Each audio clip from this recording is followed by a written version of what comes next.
Blog Talk Radio. Here at ACO Radio, American Communications Online, or any affiliated stations or websites are not responsible for what guest hosts or call-ins may say. All programming is intended for informational and entertainment purposes only. Thank you, Thomas R. Becker of ACO Radio. He's been one of the radio managers around the world and does a very good job of it out of Valdosta, Georgia. My name is Theresa J Morris.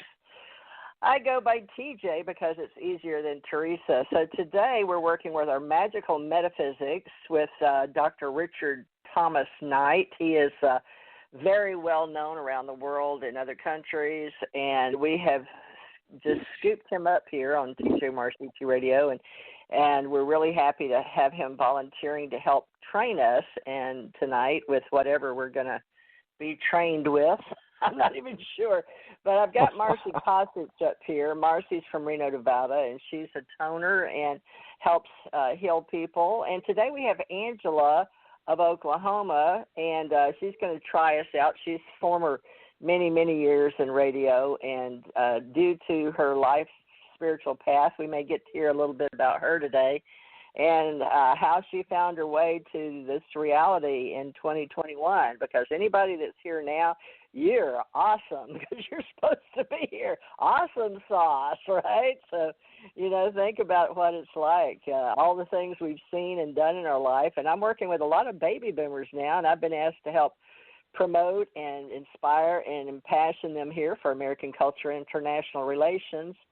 So I'm really excited about today's show because each of us will work together on a magical metaphysical mystery tour, which I have no clue what we're creating. Everyone was asked to be here. We're volunteering our time. This is a game of life, and so we're going to share this together and just see what each person does. So I guess we'll start with me. I told you my name. I'm in Gulf Breeze, Florida. I've been doing radio. Well, I started in college. I was Rip and Read for sports, and then back in the day, before there was 24 Hours News in Birmingham, Alabama, where I was going to the University of Alabama, a friend of mine, Jim Pyburn, asked me to meet Ted Turner at Waffle House and about 5 other men, and lo and behold, they were talking about a 24-hour radio station, and I just didn't cotton to that, so I didn't make the cut. It just wasn't my forte. I was glad I got to be the only woman at the meeting, but anyway, so that was the end of that radio life. And so I went on to be the mother and then went on into the Navy and did years in the Navy, and then I drove a truck coast to coast. And then I started doing events with my husband in Kentucky, and now I'm here in Gulf Breeze, Florida, and I'm really happy to be here. So that's sort of the skinny. As far as my intelligence level, I was just told to say I was in the State Department. As far as my metaphysics, I've always studied. I was born and died at the 2nd grade, and hepatitis, and the worst kind. They said I got it at school, but they couldn't find anybody at school that had it. Then I died again when I had my 4th daughter, who is now passed, bless her heart, from cancer right here. That's how I wound up in Gulf Breeze taking care of her. But I died then, and so I've been second time around, we say, and then third time when my husband died, December. I still don't even want to think about it because the sights come into my vision, which I know you as empaths can probably understand. But my husband died, but I died before him at the end of the bed and collapsed in the hallway, and 8 people grabbed me up, took me down, emergency room, tried to revive me, saw the men stand there. Clergy was called, asked my next kin. I looked down, I saw everybody, came back over my head again like I did with my last daughter, and they walked out of the room after I passed, and then I came back to it in 30 minutes and was live and talking and asked doctor what it was that I have. He said it's a rare thing, but he's never heard anybody to sit up and talk about it. So I went back upstairs, helped my husband, and then we went to ICU for him. He died. And we're going to talk about life and death and life after life, and how you all feel about it, because we are baby boomers. And most of the people here will be between 60 and 80. Like I told you, that's the gap I'm asked to fill in. So now I'm going to pass the talking stick to Richard, and Richard can pass it to Angela while we're waiting on Marci to see her email that she was invited today. Richard, Thomas, I did the best I could in a short amount of time. Less than 5 minutes. Your turn. All right. Well, my name's Richard Knight, formerly Richard Arnott. That's who I was at birth. My name was legally changed at the age of 9 by the State Department and by other officials, including all kinds of different people. Anyway, I came in fully aware. Was born with 14 senses. I could speak upon arrival from my mother's womb. When the doctor spanked my butt, I grabbed his arm and said, "Do it again and I'll break it," which of course cleared the room immediately because they're saying, "No, this is not supposed to happen this way." So anyway, like my dear friend and co-host TJ, I have also died. I died when I was 14. They believed that I had a burst appendix, and it turned out to be Christmas tree mesentery, a very, very rare disease that basically when you ingest a seed or a pine needle when you're an infant, it's supposed to pass right on through like any other waste would be, but unfortunately it attached to the mesentery wall, and so I was growing a tree inside of me. And so I was legally declared dead, and the nurse was putting a tag on my toe when I sat up in my body, and the doctor hadn't even sewed me closed. And the nurse fainted and screamed, and another nurse was in the room, fortunately pushed me back down because my insides were starting to fall out. And she says, let me hang on a second, let me go get the doctor. So then the following day I terrorized him because I had foreseen the entire surgery, and I knew for exact that they had taken a plum-shaped object out of me, out of my physical self that had 6 tentacles. And if I had not had the surgery at that time, I probably would have died within a couple of days anyway, because one of the tentacles was only a few millimeters away from my heart. So it would have actually attached to my heart and strangled my heart. So anyway, I went into the medical history books because of that. Up until that point, I think there had only been like 600 cases in the entirety of medical history. Some craziness like that anyway. But my life has been an up and down whirlwind journey. I've had all kinds of supernatural, paranormal, and undefinable events. I got hit by aliens when I was 5 years old, and they put a tracking device in my nasal passage, and they also put a tracking device in my etheric self. And it took 35 years to get the physical one out of my nose, at which time the men in black took possession of it and whisked it away.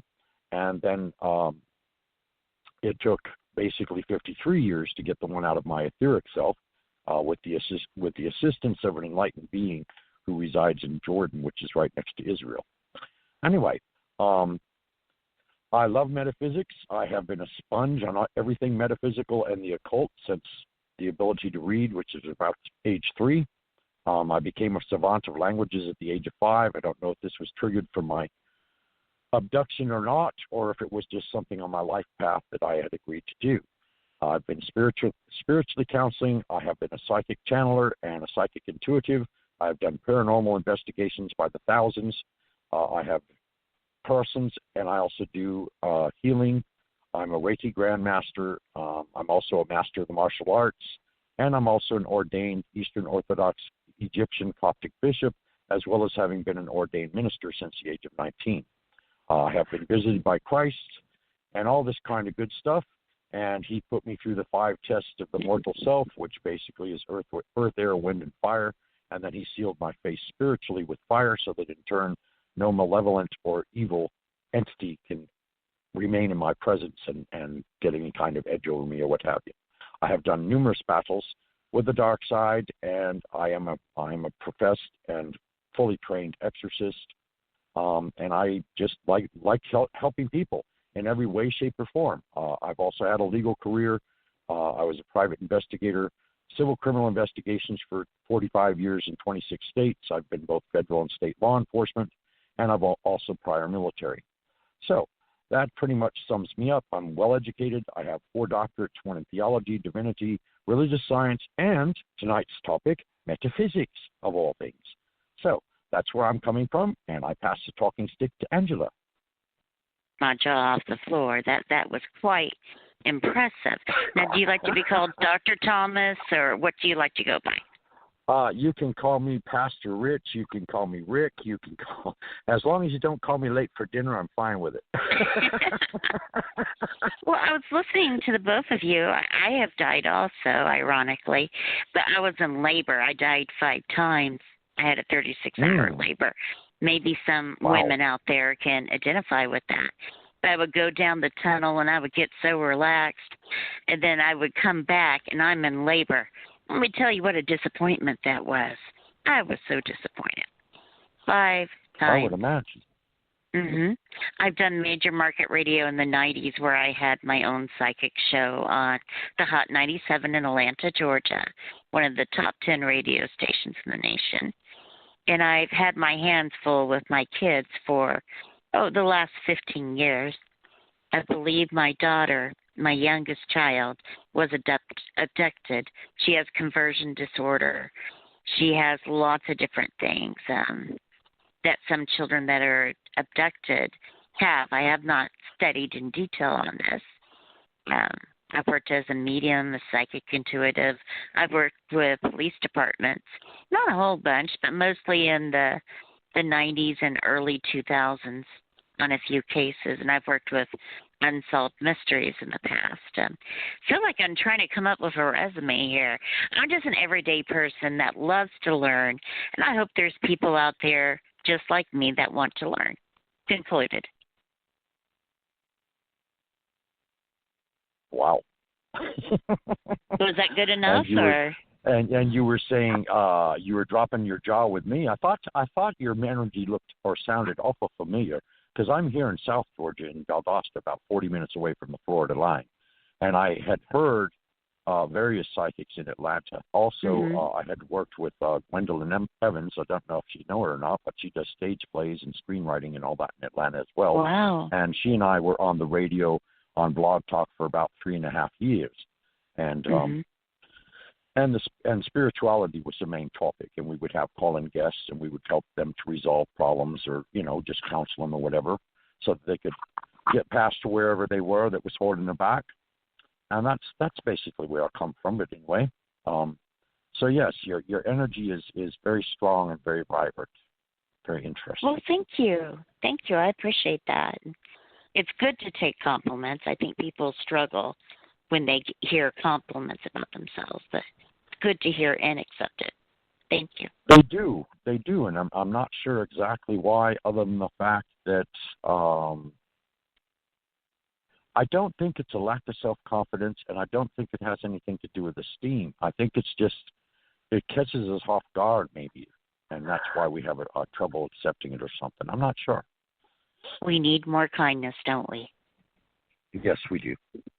I'm listening, and I'm amazed, Angela, that you too are like me. I was in labor, of course, but they had to take my fourth daughter was in a previa, and I'd lost all the blood in my body.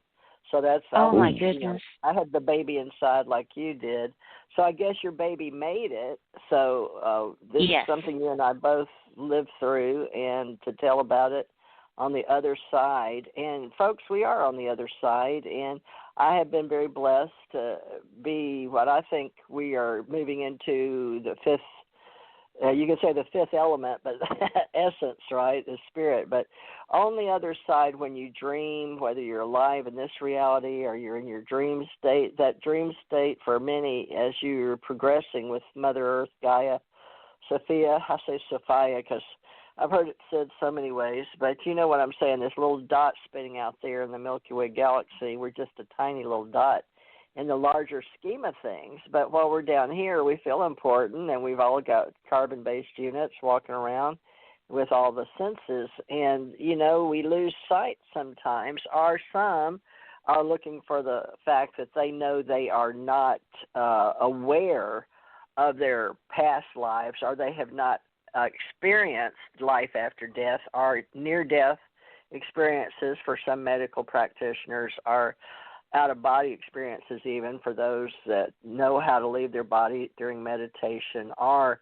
Some take herbs or medicinal or any other ways to leave their body. But, you know, we don't have to do that. So we're not necessarily talking about the magical mystery tour of mushrooms or anything like that. But we do have Dr. Richard Allen Miller, which I'll give him a plug, over in Oregon, very well-known author. So please look at his books if you're interested in herbology or any of that, because he's a great muse, metaphysician, and magus for our Ascension Center organization, ACO Association, ACE Metaphysical Institute.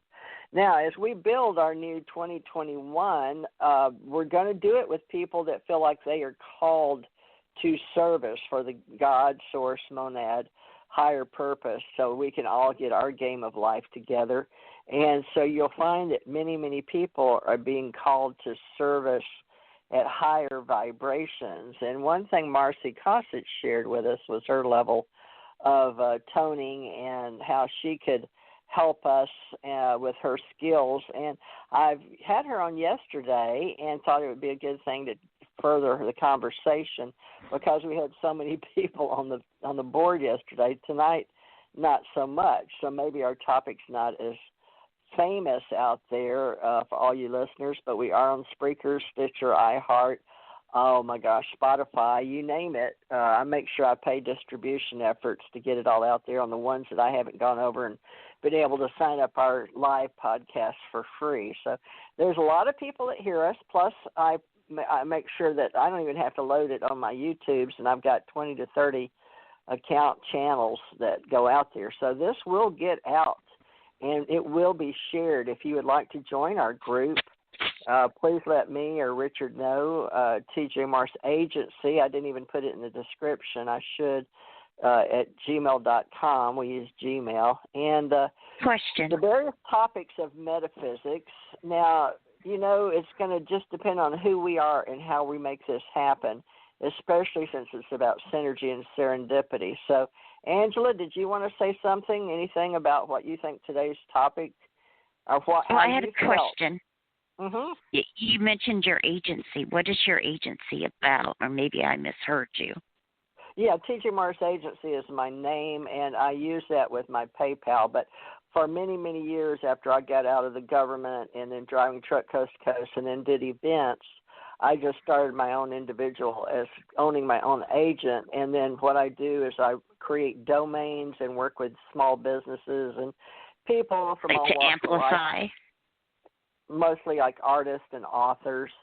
And so started with events, like in Kentucky, doing bluegrass events and working with musicians and vendors and chili cook-off people and making events happen. So that's sort of what I have concentrated on, was being the agency behind events around the world, depending on what they're about, including in 2016 we did the Pyramid Conference that Marta Thomas has, and she's asked me on a spiritual level, I believe, to help promote the Spiritual Society of India, and I got a call from her the other day because we haven't done any pyramid conferences. But, you know, now with COVID-19, all of our events, UFO events, our whole life, all of them, even our, we had a Universal Life went up north side, anything to do with just about any gathering was pretty much shut down in 2020. So I'm having to start all over again, but I've always enjoyed doing radio, and I've been doing this particular brand, TJ Morris ET Radio, since June 2012.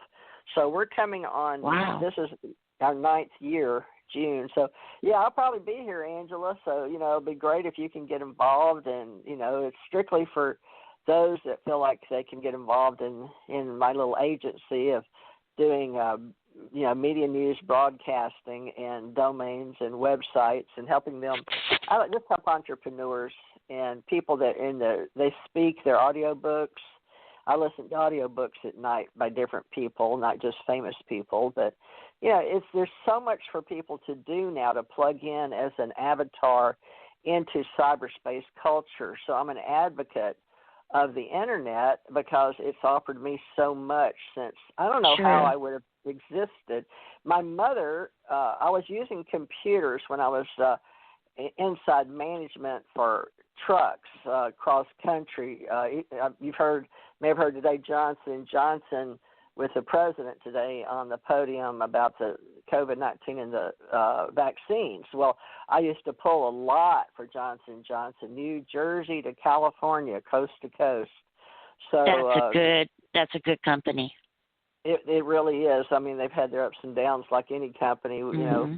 But the point is that going out there and doing that job coast to coast and entrusted with millions of dollars, and I worked for Microsoft pulling back and forth, but you learn a lot about people and what we need to make a country work, and our railroads and our trucking industry. You know, we're really dependent, especially in the needs of food, clothing, shelter, but even our toilet paper.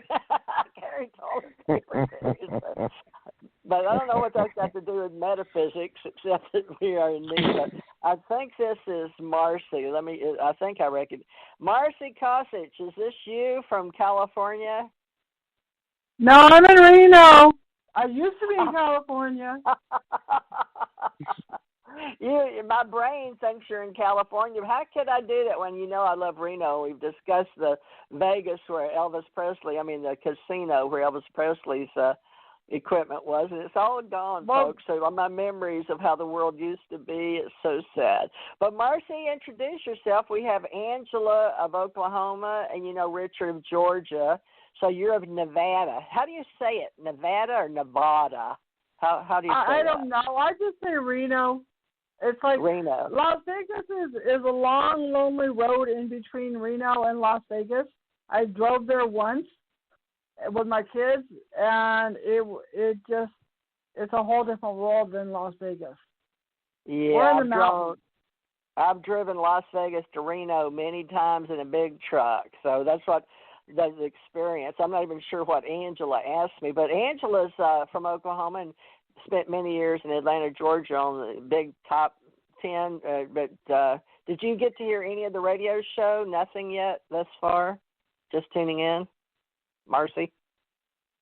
Yeah, I just dialed in. I always usually dial in around 2:15, 2:20 my time, which is 4:15, 4:20, or 5:15, 5:20 your time. Okay, well, I always send you an email if you're invited the next day, but we'll talk about that later. So, Angela, this is Marci Kosich of Reno, a very good friend of Richard Knight. So I'll let you two get acquainted. Marci, we need to get you to introduce yourself to everybody. So why don't you do that, and then I'll let you and Angie talk for a minute. So go ahead, Marci. Tell everybody who you are and how you got to be on a magical metaphysics show with Richard T. Knight and TJ and Angela today. Ta-da! Well, yeah, on many things. I'm clairaudient, clairvoyant, clairsentient. I do sound, Reiki, tones. I'm a medic intuitive. I do tones and tarot. I've incorporated all the different stuff that I've done with the last 40 years. I started out when I was 20 and just been working with masters and healings and just trying to keep it simple as to who and what I am, but that's the basics of it. Okay, and Angela? Well, that's interesting. Yeah, give her I have a question for her. You talked about tones. Do you use minor second chords? No, I use my voice. And like a friend of mine was an opera singer, or is an opera singer, an ex-friend of mine, and he had on his piano, he was saying I was doing A sharp. This was like about a month ago or a month and a half ago. A sharp, A minus, F plus. I'm not a musician, but different musicians have looked at my tones. I do high frequency, low frequencies, and then that releases the low carbon energy, because sound healing has been around for thousands and thousands of years all around the world. If you go into these little Malta, India, Ireland, it's like the 432 hertzes where the stones are, and that's what's supposed to heal us. Or 442. I always forget.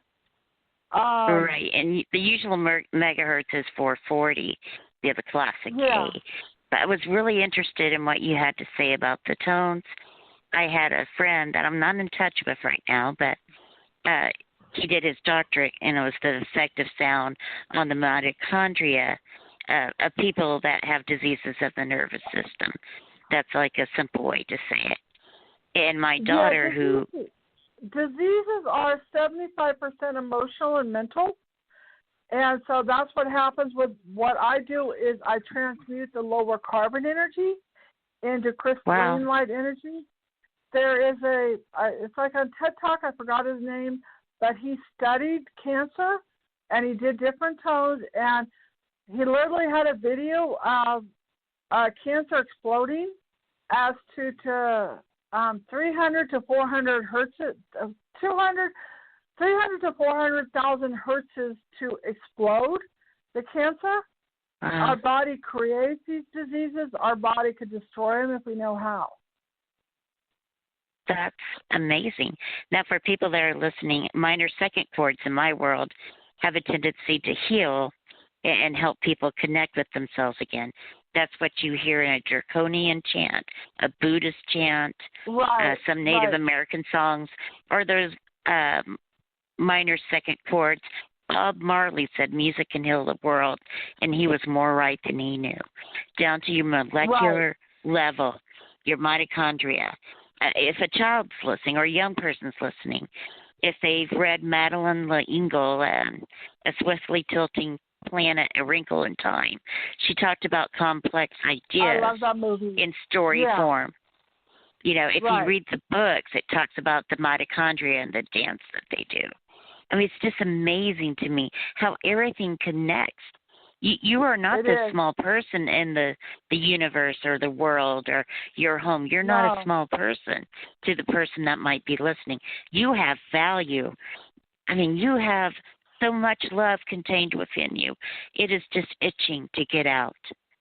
Okay, I'm concluded. Sorry, I went on. No, it's okay. I understand all that you're talking about. And I have my tones. Well, my tones are on my YouTube under Marci Kosich or Cosmic Cosmos.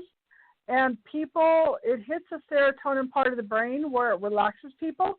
So it either puts them to sleep or it relaxes. I don't use words. I don't use bowls. I don't use drums. I use my voice. And I also channel the masters where they come in with their high frequency. And then they dissipate the high energies that have been going on. They've had articles where stones, if people get together, they move stones. I see stones when I work on people, and I'll help move or dissipate that because it's the repressed energy.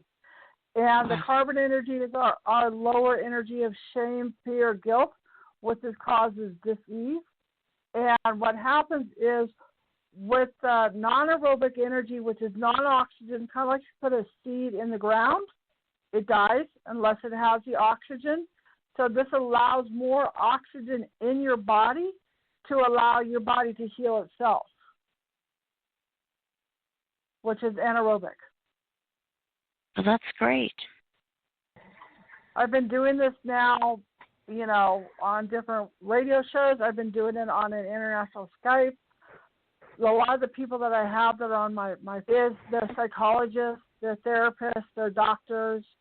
And as I've worked on Richard a lot and a little bit with TJ, they have felt it. Your body will start ascending, which is tingling, getting dizzy, more oxygen coming into your body.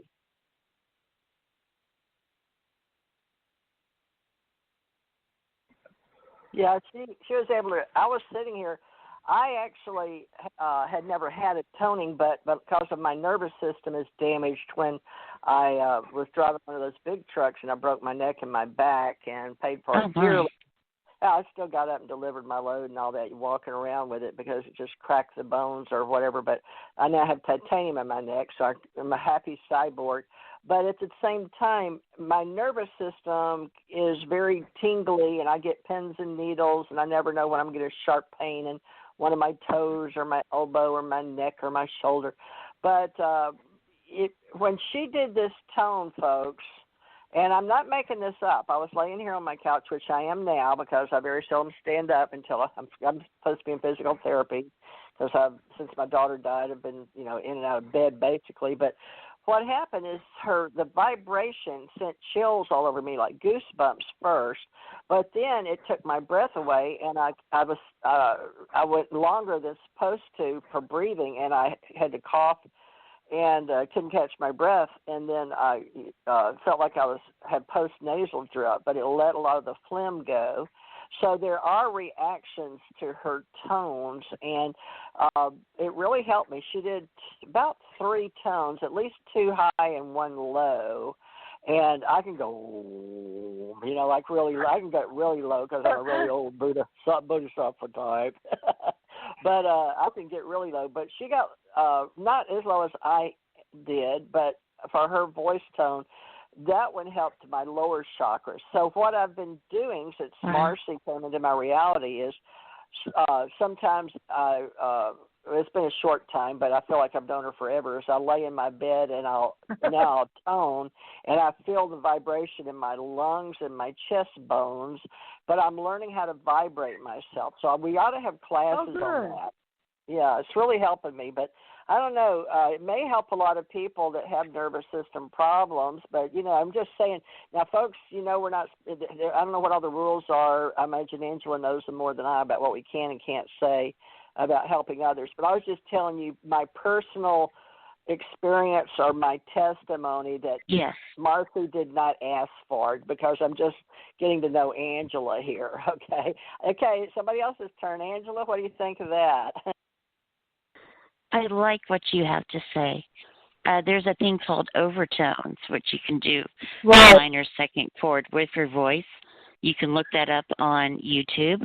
Overtones. I'm not able to do it yet, but just listening to it is healing and relaxing. Obviously, Angela? We can't give out medical advice, but these are things that have been helpful. And I would say I'm not a doctor. These are just my books are my experiences. And meditation.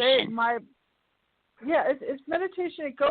It's all on the right side of the brain, because when I work on people, it'll be like inner child, past lives, post-traumatic stress disorder.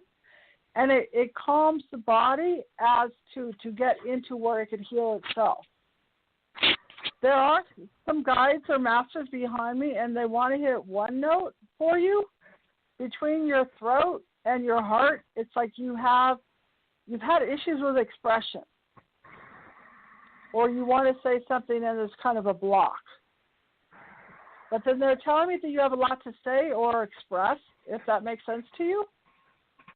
Yes. Oh, absolutely. Okay. I try to stay humble, and I just always say, does that make sense? I don't like to come from ego saying, No, you just want to make sure you're on the right line. Right. Just out of respect to people as to what's going on.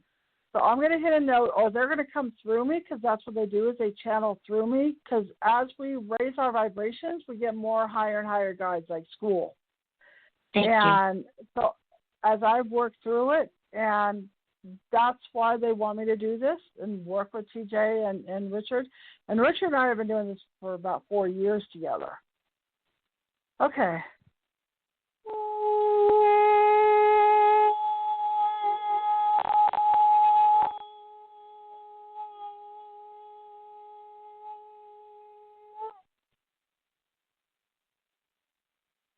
How did that feel? That was effective. That was very effective. I could feel it going down, more on my right side. Right. And I feel around your shoulder area, energies are opening up. And I'm hearing you scream. So the stuff that we're not allowed to express, where everybody says, I'm fine, they're not fine. They just push it down, and then that's where more and more the body breaks down. So something that happened to you, you're able to now scream and release that pain that you weren't allowed to do before, or you didn't do. I hear you. I figured you would. Yeah, I actually do a lot of political moves within. Okay. I've worked with the DNC, and some of my viewpoints are not well received. I've learned to be quiet in my family, and I guess there's a lot of points. A spiritual person, I think our boundaries are different than others. But my family's not. I don't know if that's true. Years. Pardon? Well, my family hasn't talked to me for years, but usually the black sheep is the one that speaks the truth, and they don't want to deal with it. And so what I tell people is don't take their reality personally, and so that helps people take back their power and not get affected as to, oh, they don't like me or, this or that, because no matter what you do, they're going to find things wrong with you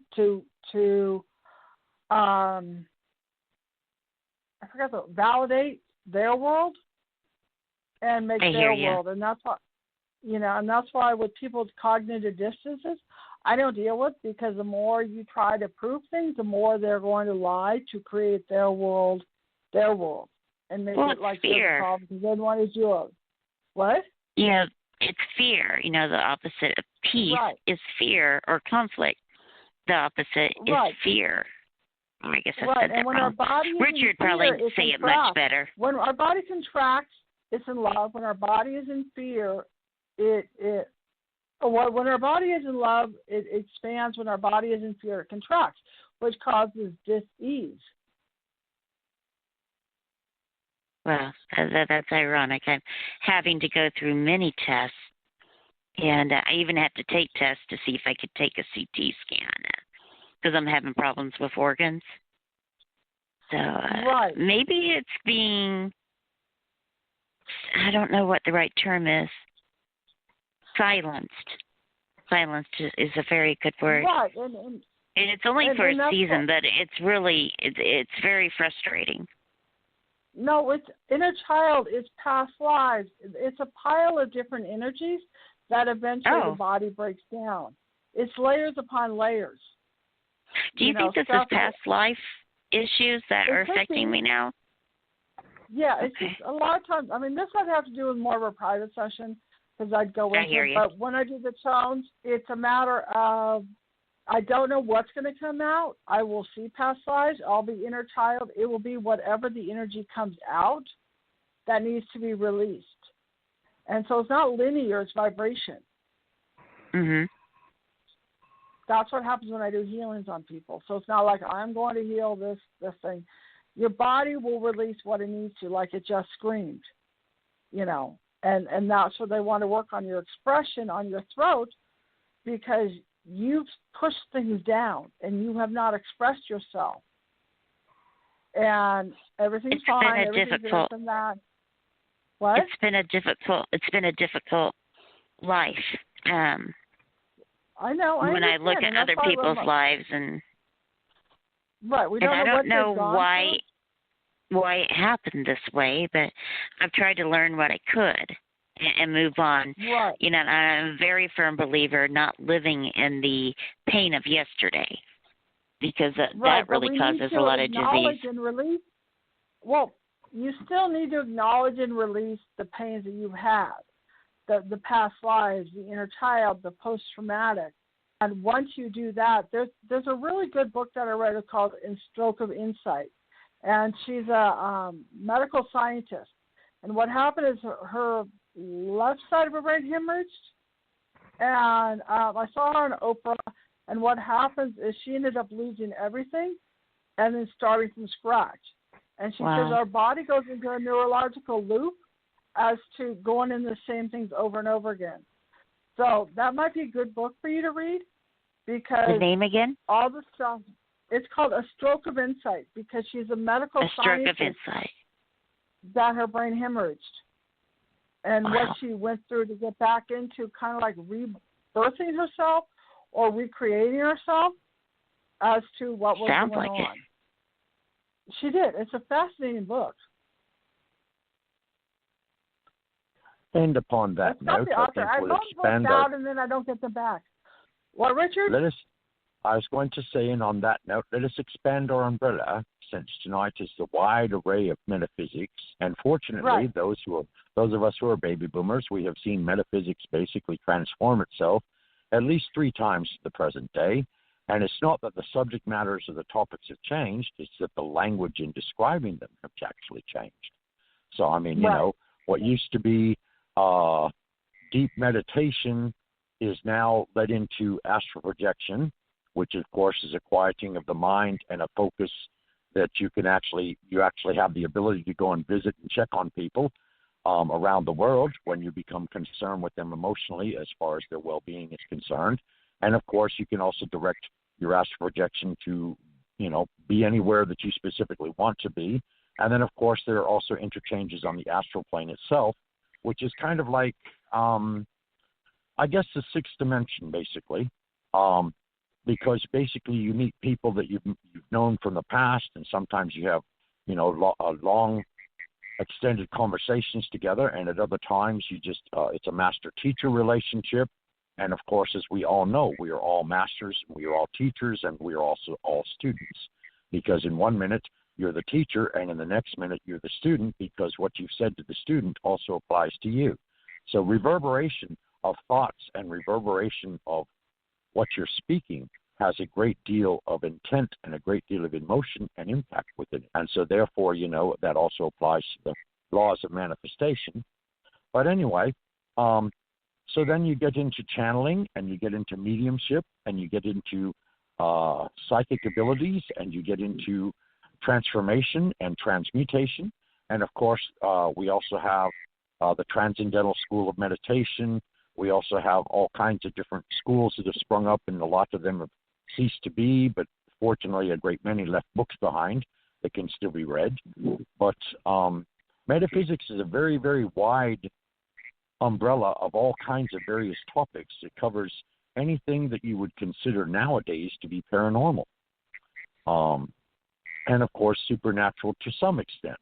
Although a metaphysician would not necessarily see channeling or mediumship or any of these kind of things actually paranormal. Rather, they would actually see them as, okay, they're ascending to their higher self, and they are allowing other spirit entities to come through them and give advice or counsel people or perhaps pass on messages from the other side. As far as the other side is concerned, I consider that to be the seventh dimension. So basically, dimensionally, you're speaking, okay, we live in a 3D world, all right, which is, you know, everything is 3D. In other words, it appears to be a completely solid. And then in turn, you go to the fourth dimension, and fourth dimension is basically where the mind begins to quiet itself, and you begin to have a state of peace and a state, your inner reality begins to mean more to you than your outer reality. And then you transit from there to the fifth dimension. And the fifth dimension is kind of like you are allowing yourself, you have finally given yourself a state of permission, you could say, to be filled with joy, happiness, love, contentedness, and serenity. And this is the proper state that we're actually supposed to be in. We were never actually supposed to digress to 3D, but because of historical events, historical civilizations, cataclysms, and all of these kind of things, and even rulership to some extent, man dwindled down into the third dimension, which, like I said, he was never actually supposed to be. He was supposed to always be in the fifth dimension and always supposed to remain there. So that in turn, the reality that we experienced was one of joy and happiness and serenity and, you know, a blissfulness because you were always in constant contact with the unconditional love of God. So then you transit past that to the sixth dimension. Sixth dimension is where most people would experience near-death experiences or out-of-body experiences sometimes, and things of this nature. And, of course, now you start entering into the topic of shamanism, because shamans basically create a trance-like state where they are able to go between the worlds and assist people in collecting various parts of themselves that have become disoriented and unjoined from the whole of their being. And that's a very large portion in the Native American tradition, as well as several other South American traditions and things of this nature. So the sixth dimension is kind of like where we get a second chance, in a manner of speaking, in regards to waking up to our reality and really starting to question things on a hardline basis. And then, of course, the seventh dimension is where we could say, well, you cross over the Rainbow Bridge, or you go home because all your family and your loved ones who have passed before you have, in fact, come to greet you and receive you on a permanent basis, or you go before the eyes of God. Now, of course, from my opinion, and my opinion alone, humbly fascinated as it may be, I believe in a God that is absolute unconditional love, that has no parameters in regards to being that we cannot understand the fullness of the consciousness that is expressed through that creative source. And as such, therefore, it is not a God that judges in any way. It is not a God that invokes fear, and it by no means would be biased or discriminatory in any concept or dominion. So anyway, to my knowledge, to date, there are approximately 28 dimensions. There could well be more than that, I'm sure. But at least from my personal experience, I have experienced 28 dimensions. Granted, some of them have been like short film clips. So in regards to metaphysics, of course, going back to things, it started out way back in the 20s and 40s, and basically medium camps were set up. And then, of course, there was the spirituality movement. And then, of course, you had the transcendent movement. And then you had all kinds of different movements that have come along and brought us up to where we are now, till basically we are in an awareness that we need to awaken fully to become the full truth and the ourselves. And so basically we're leaving alone or saying, okay, we have experienced life on the outside in 3D world. And of course, for the most part, is usually quite a journey with lots of ups and downs and lots of all kinds of craziness and all kinds of tests and all kinds of challenges and all kinds of lessons to be learned. But from the fifth dimension, of course, we would basically say, yes, okay, this is all fine and dandy, but it doesn't affect me. Why? Because if you are continually in a state of happiness or joy, which is what you experience when you come before the eyes of God, at least from my personal experience, again, but when you come into that unconditional love, you have such a bliss that, no, you do not want to come back here. You are absolutely reticent. You do not want to do anything that relates to where you have come from, because you recognize all of a sudden that you are a divine multidimensional being that transits through numerous dimensions at any given point in time in your reality, and you also transit through many timelines.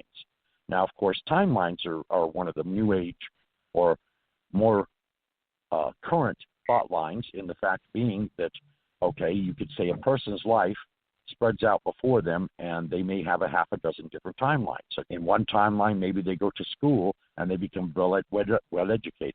In another timeline, they may become a doctor. In another timeline, they may become a magician. In another timeline, they may become an actor or an actress. And in another timeline, they may be a theoretician or a physicist or something of that nature. And you see, all of these are possibilities that strand out in front of us, and it is up to our consciousness to choose what in fact we wish to experience. Now, of course, Sylvia Brown, who's on the other side, as far as I know, I don't know that she's left the other side yet, but anyway, sometimes they tell you and sometimes they don't. But anyway, she was a great spirit, and she was a very talented psychic medium, and she always used to go from things that we do what you would call a spiritual contract. So in other words, we actually sit with our guides and our seniors and our teachers and all these people around a big table on the other side, and there's a big, huge scroll upon the table, and they're saying, well, do you want to experience this? And, of course, now you have to understand, from a purely spiritual, spirit being perception, you think that you're invincible, that you can do anything in life, and it won't bother you in the life. It won't bother you in the least. So when we come into Earth itself, and, of course, we begin to check off all these challenges and all these lessons, all of a sudden we find ourselves in a whole different plane of existence. Whereas back when we were signing this contract and saying, oh, yeah, sign me up for that, sign me up for this, and sign me up for that, from that perception, it was an invincibility factor. So therefore, no matter what we chose to undertake, it would not stumble us because we're spirit beings. But then again, you see, you wind up the contract and it becomes what you would call your flowing plane of existence in regards to experiencing life.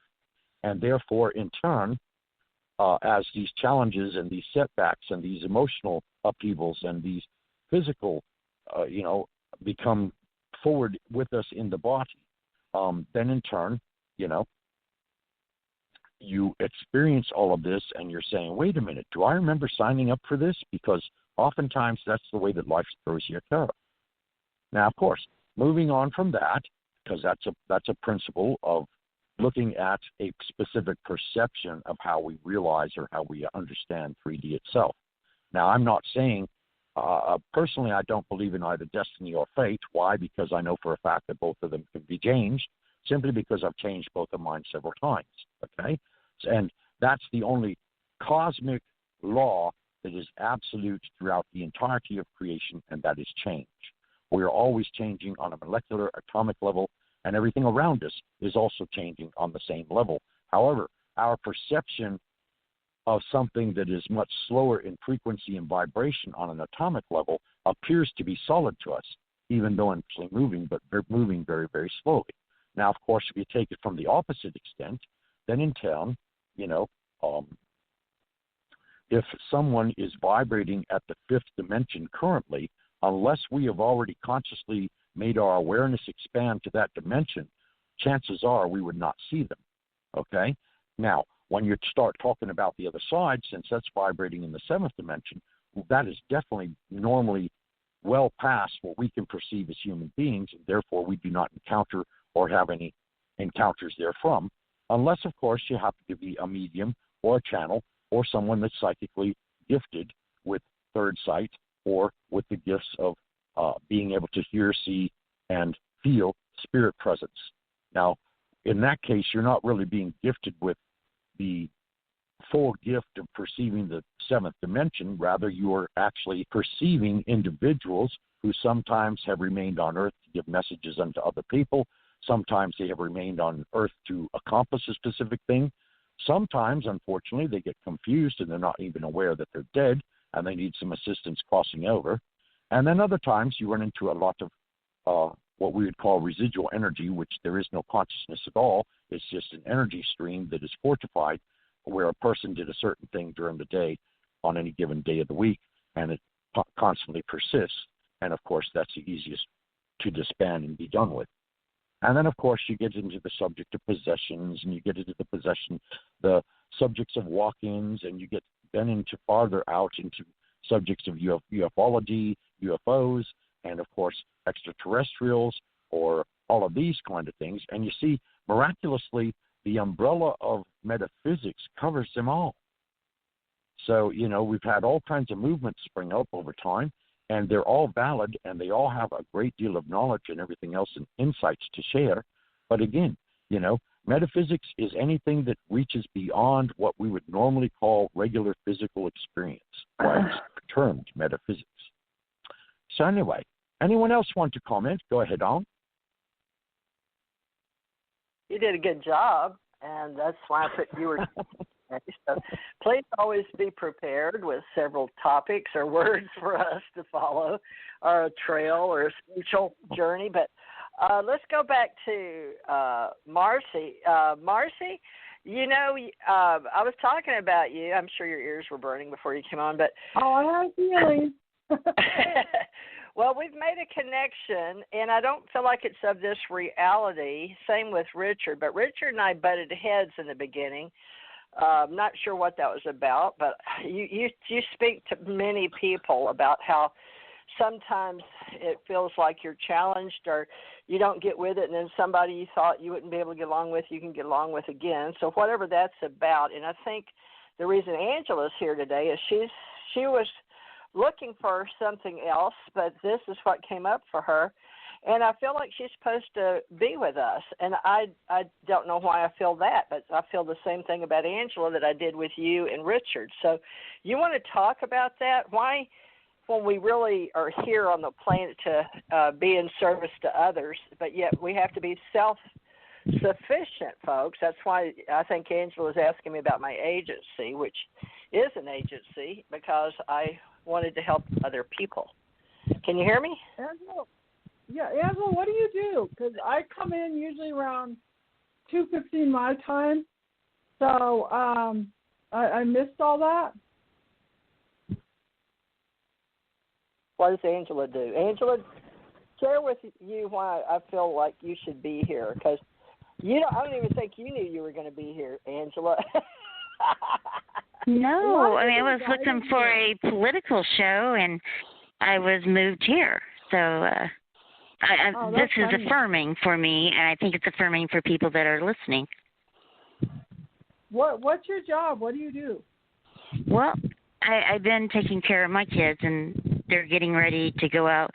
I did photograph events, but as the world changed, I'm having to change myself, and so I'm in transition right now. Photography is not pulling in the money it once did. I understand, and I love photography. I went to school for computer graphics. I love the energy and what it pertains to capturing the moment of things, and or the videos of the whole thing. So we're getting a lot of creative people. I connected with Eileen, who's a fantastic artist, yesterday, and we Skyped and FaceTime for, several hours. So the people that will resonate, they'll click. It's like a frequency or a dial. And I think a lot of people are trying to look for answers. And I was thinking that it's interesting that a year later, this is when the pandemic happened. So in that year, people have had a chance to be still, do a lot of inner thinking, because I've had to go through that myself, where we have to go inward and almost like evolve or release these old parts of ourselves that don't exist anymore. So you must be releasing because I'm burping. That's usually what I find out. I'll feel people's energy like a bubble. Did something I say trigger to you that seemed to make sense or release? Or what Richard said? Or was that directed at me? Yes? Yeah. Go on. Okay. Just want to make sure I wasn't speaking out of turn. I think releasing that energy that I've kept bottled up, because I've pretty much developed a system, kind of like a car that goes into 5 different gears. Right. And that can be, I guess that's more of a trauma if I think about it the right way. But, well, they did say that there's an article with trauma that when people have traumatic experience, and I went through this too, where I live in Reno and I want to go to casinos a lot, and this is the first time I've been able to be still. And a lot of it with my abuse from my childhood, I always left the home. And it took me a long time to be comfortable within myself. And so they say with trauma, we keep our mind busy with 20 different things still. We don't have to deal with our issues that are happening. So that would make sense. So the more we work and release, feel, mourn, and a lot of what I had to go through, they said anger behind anger is grief. And so I would spend like an hour at the casinos, and finally the emotions would come up because I was trained not to feel, not to think, or I was stupid, or whatever it was going on. And that's what my book is, from the very beginning of my abuse, my shame, my guilt, and how I took back my power, and how I'm teaching people to take back their power of being what they are. And like Richard was talking about the soul separating, when I work on people, the soul separates, or people's souls kill us. And so what I do with our inner child or whatever, I integrate those parts of ourselves. They're not gone. They're just kind of separated. And so people get numb. They just don't feel anymore. And it's a matter of existing compared to living. The existing is we go on day to day, we wake up, we do whatever. The living is expressing ourselves, who we are, what we are. And with that, we will attract the people like this group, synchronistically, that connect with who and what you are and acknowledging you. Well said. And becoming alive. Does that help you at all? Yes. I mean, I'm absorbing all this. Oh, good. So that's why I'm not reacting. I'm absorbing. And Marci. What? Oh, Marci, you're going to tell her about reacting too. It's good. But, she has also been a psychic medium and for years on radio for years, and she's helped detectives. So like Richard and I have both been investigators and private investigators, and had badges and guns, law enforcement, intelligence for the military. but she has all the same attributes. Like she does her psychic. She's been a psychic medium. She's helped law enforcement, and she's also been in radio, but everything. And I thought, isn't that strange that the universe provided her this platform today instead of politics? Yes. We're moving out of politics, folks. We're moving back into our higher source. Go ahead, spiritual science. Well, okay, I want to say the thing about reacting, because I worked on myself a lot, and my whole thing is teaching people the stuff I've learned.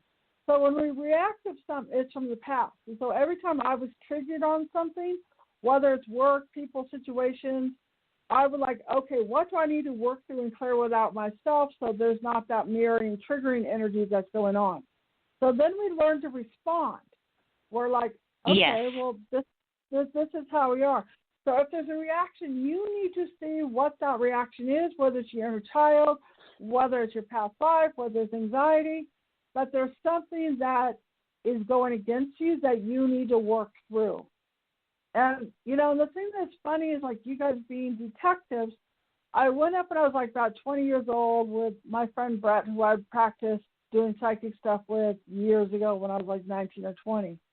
And he was going to school up in Chico, somewhere around there.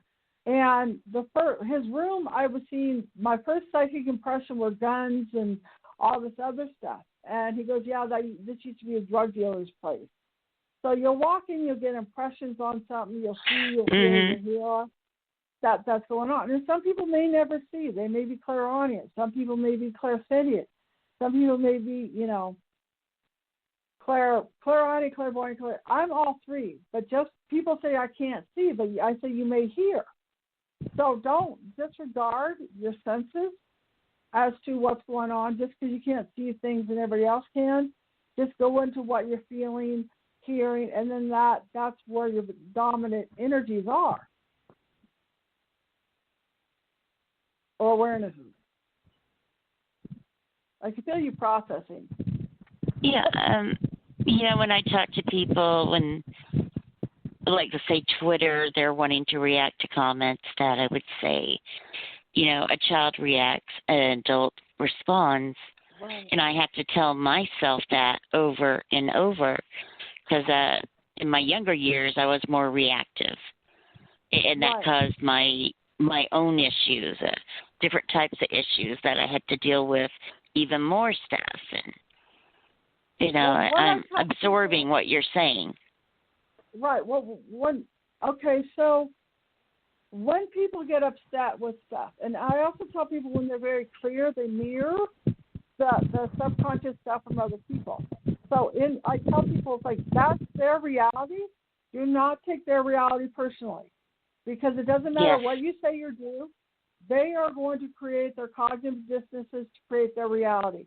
So I usually step back and I walk away, because you're in a no-win situation. And so if you realize what their whole energy is and what their belief system is, don't take it personally. And then that way you can stand in your truth. Whether they want to believe it or not, that's up to them.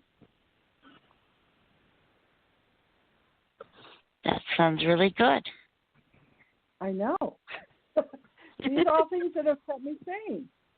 And, a lot of times, back to the metaphysics, we will feel there are 7% of communication is verbal.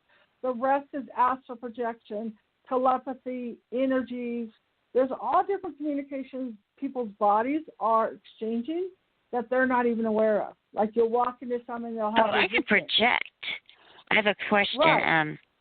I didn't realize projection, like I can do it very, very well. I can do remote viewing. I can find stolen cars within a block of where they're at. Why do you think I have that? I don't know to call it a gift. No, it's just, animals are very psychic, okay? So I tell people they're the hunter or the hunted. And so they're very telepathic. We have been trained, and this is why we're doing the metaphysics, we have been trained that it's our imagination. We're psychotic. We're this or that. But we're actually very intuitive. And usually the people that are abused, they usually are a lot more psychic. I don't know if you were abused. That's where a therapist told me, you know. So we have to learn, when is the danger coming? What's going on? You know, that type of stuff. And so it's a survival. What? For me, it was survival, to be aware, right. and I had to be. Coming. Right, and that's where it's a muscle. You have learned to sense where the danger is, when people are coming. And that's why most of my friends that are psychic, they're very intuitive because they've been brought up abused. Mm-hmm. And so, again, back to being the hunter and the hunted, we had to know when we were in danger, or we had to lay still, or we had to do all sorts. And then that brought up the whole metaphysics of the telepathy, the astral projection, all these different abilities that we have learned to survive. I agree with you. I really do. And for people listening, you know, you may know it by different words. You know, if you're an officer, they call it the blue, I forget the second word, blue something. Just that sense of knowing where to go or how to act, things like that. We have to rely on those things sometimes. Right, and so that's why they say when you're brought up as a survival to keep quiet, to not say anything. You're not that. You're still doing your old survival skills. You're not that anymore. You could change. Well, I want to evolve. I want to evolve. You're evolving right now just by listening to us and processing what we're saying. That's just in your body to get more into alignment. Just once you get those pieces together, you're like, I can feel you're having a lot of aha moments. So that's your old body releasing who and what you are. It's kind of like getting your back cracked is what it feels like to me. You know, hearing these concepts. Right. It's getting those pieces of our soul back because they were laying dead or we separated to survival. We're not going to say a word. I was brought up, do not feel, do not talk, do not do whatever it is going on. My dad had passion for starting arguments with me on everything. And so that's why I wrote my books, After the Wizards, and my book Theta, which stands for Tarot, Healing, Energy, Tones, Ascension. It's the acronym of my whole life from the abuse from when I was born up until now. And the theta is that part of our brain where we're calm, we're like at peace, we're in a dream state. And so I just used some of my abilities and just came up with the acronym so people will know that center space of being in tune and at peace. Question. Your theta, what did you call it? Theta zone. Yeah. Is that like when you wake up and you're between dream and awake? Yeah. Is that a theta realm? Yeah, the monks are in the theta realm. My tones are like the low tones that I do. They're the theta. And that's all part of that metaphysical energy that we're at. And I have a feeling that Richard has a lot to say on that one. Yes, I believe he does.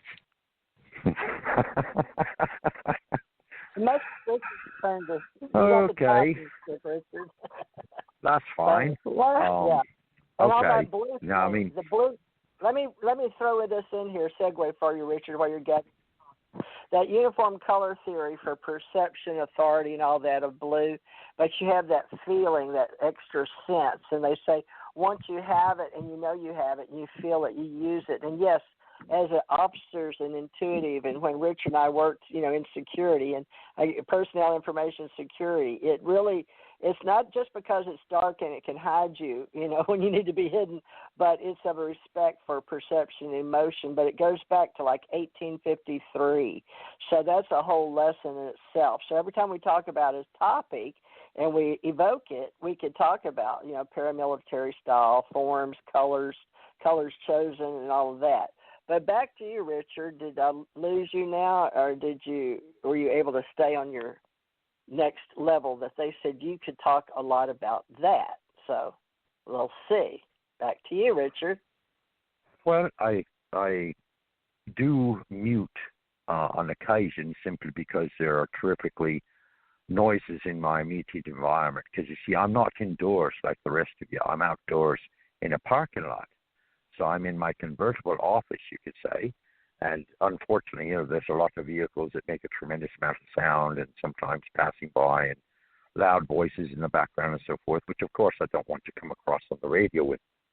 So anyway, but yes, the theta brainwave, okay, falls between or is encompassed between awakening and actually emerging from a dream state.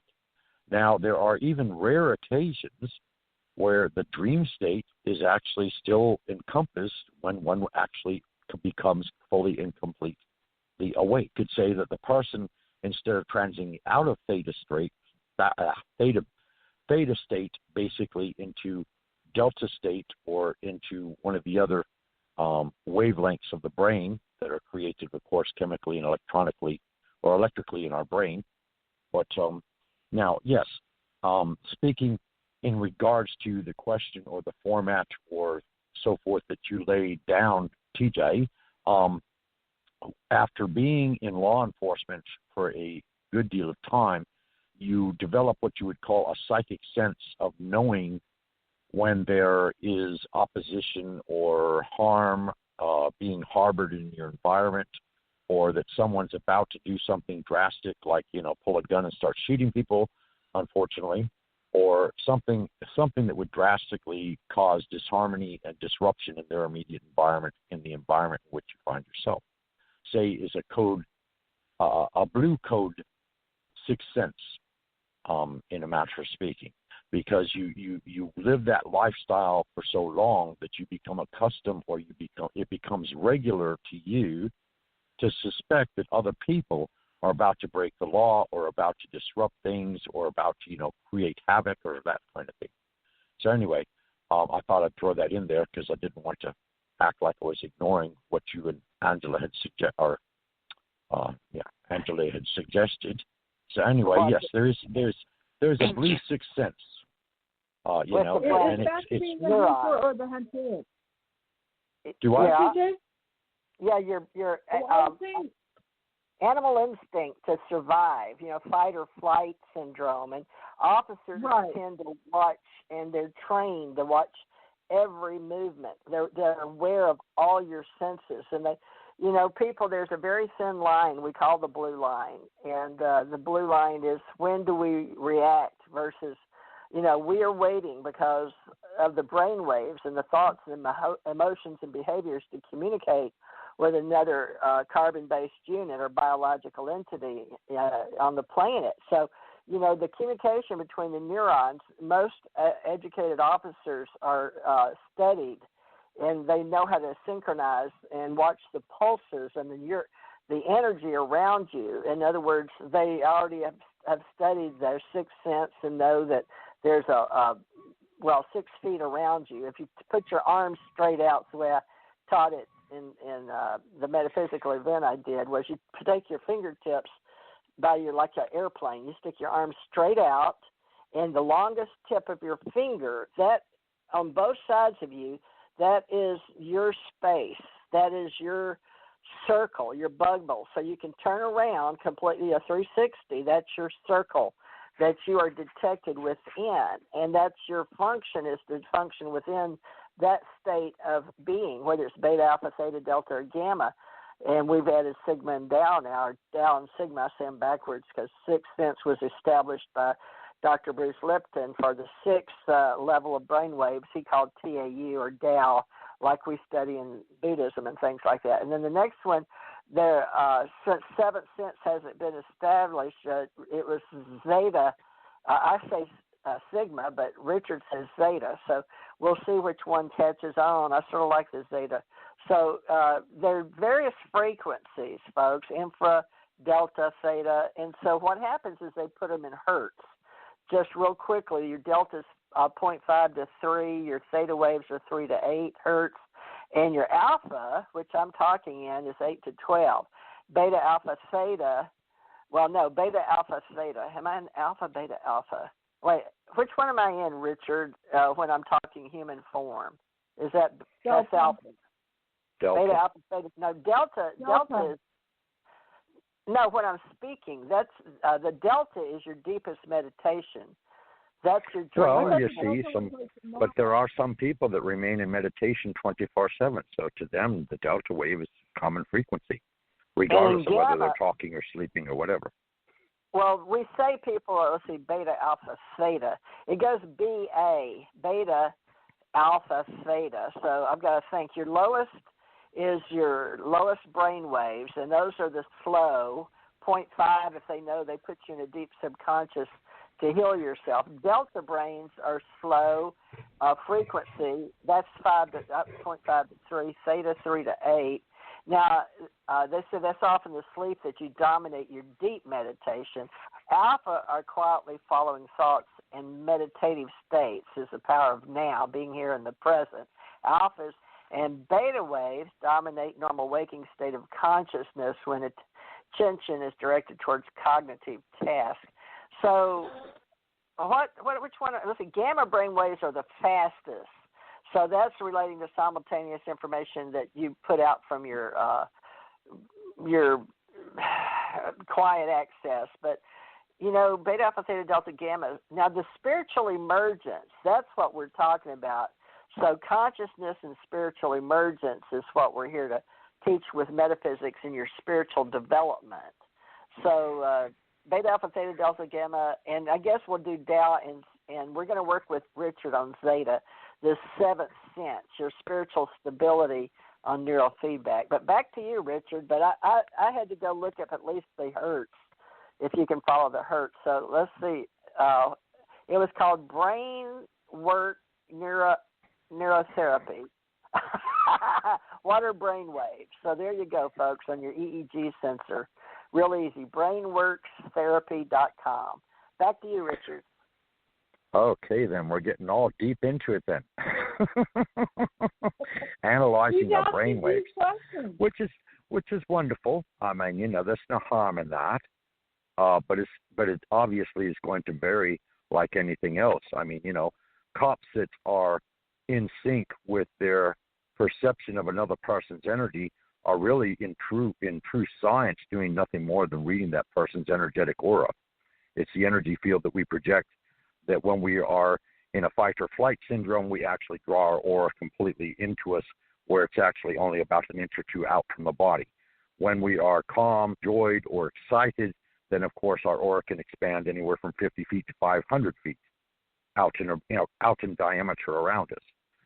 So naturally, the farther out your aura is, the more, of course, you come in contact with the electrical and energetic systems of other given individuals, or carbon-based units, as we're calling them, to differentiate only between our physical selves and our spiritual selves, or our spiritual conscious selves and our physical conscious selves, I'll put it that way.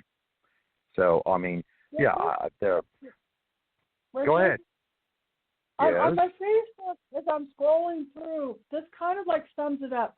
But also, like, I also work with mentally challenged people, and you read the eyes, you read the energy. The guy didn't abuse me, but he abused other people.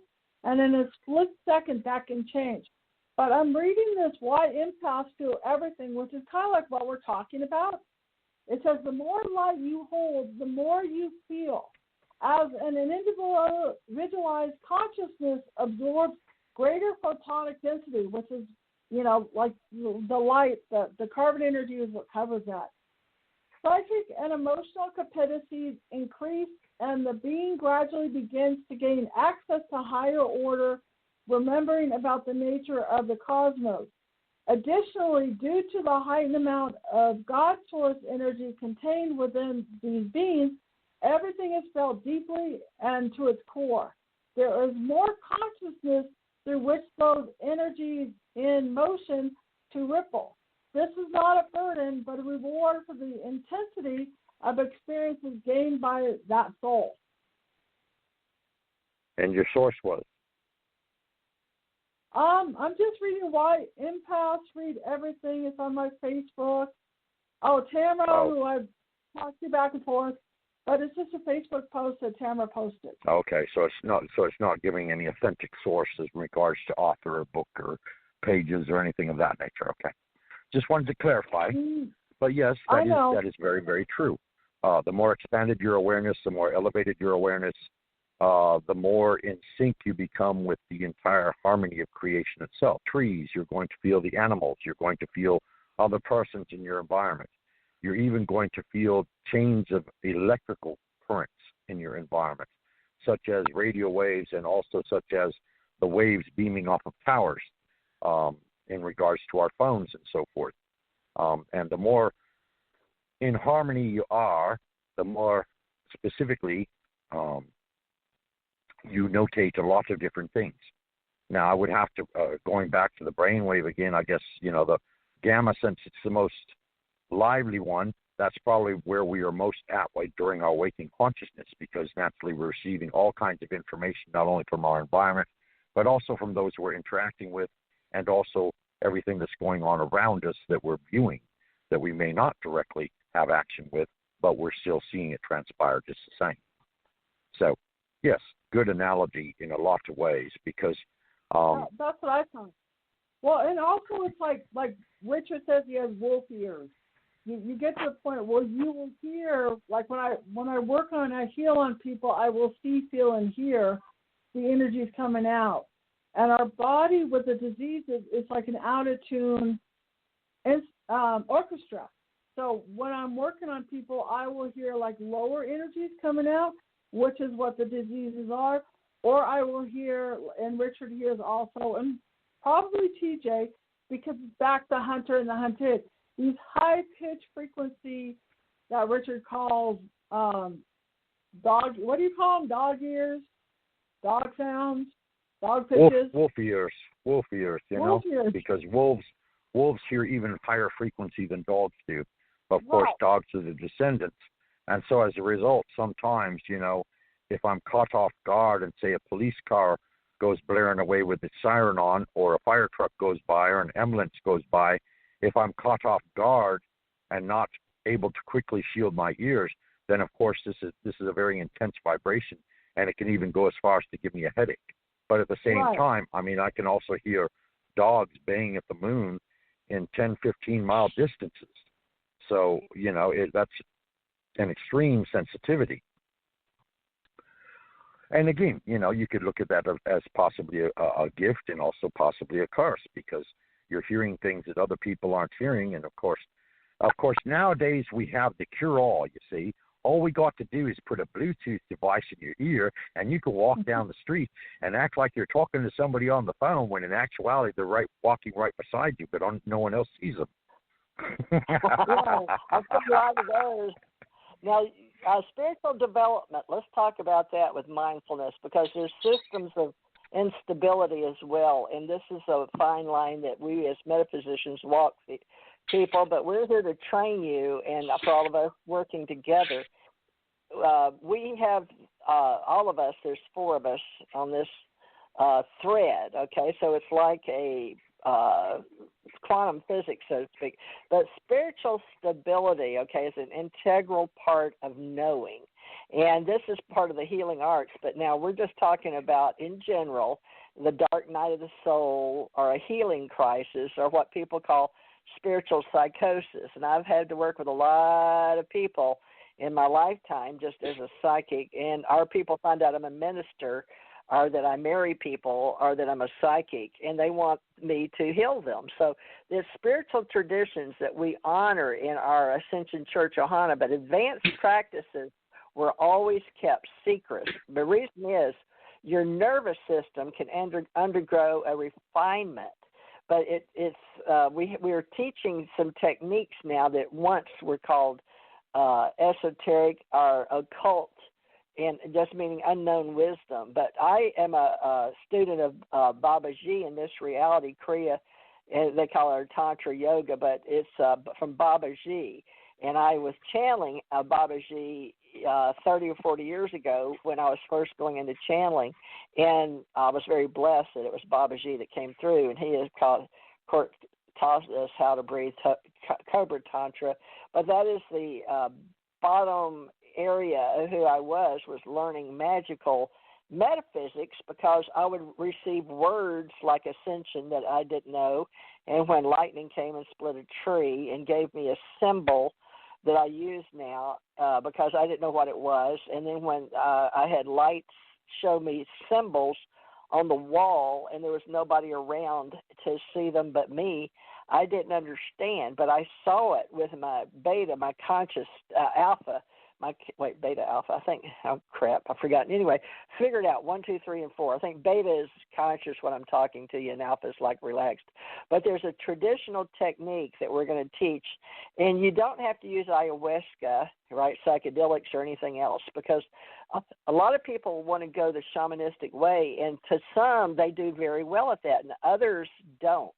They become very unstable, and they can't adopt because it changes so much. So Western and Eastern techniques we're doing here regards to the mental health work or the groundwork that we're going to begin to practice together as metaphysicians, and we're inviting everybody. But I've also taught a lot of people at different levels in their growing process, along with what we call a healing process, to keep them stable out of psychosis. So we want you to eat right. We want you to sleep right, because sleep is very important. Have your biorhythm, and Richard and Angela and Marci can talk about that, being in balance with the sun and the moon's reflecting off of your sun, and who is your son or who is your God. But, you know, we have to deal with the fact that we are loving light and want the best for unconditional love. But with us, some of our people that are in my groups, my open source and social media over the years, have asked me to please keep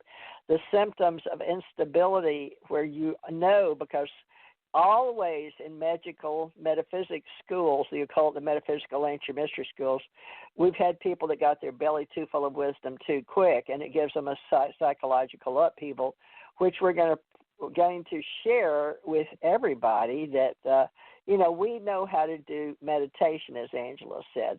So put it over on the AHA experience, enhancing your body-mind integration.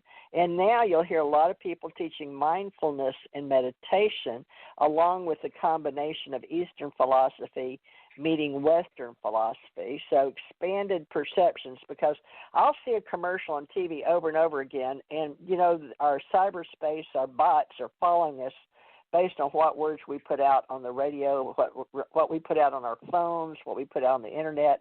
So our avatars in cyberspace culture, which, you know, we started with that, is all about who you are, and they want to know what you think, what you buy, and even your sensations. And they will know better than all of us, especially since we're going into the future, and they're going to be having our photo or our face and our expression. They actually have a high-level intelligence that can tell what you're thinking, not just what you're going to go spontaneously buy. But this is the emergence of where we're going in the future, and it's not bad, it's just different, that we're not accustomed in a human biological carbon-based unit as extraterrestrial biologicals on Earth to know that everything about us all of a sudden is important, even the neuroscience of our emotions.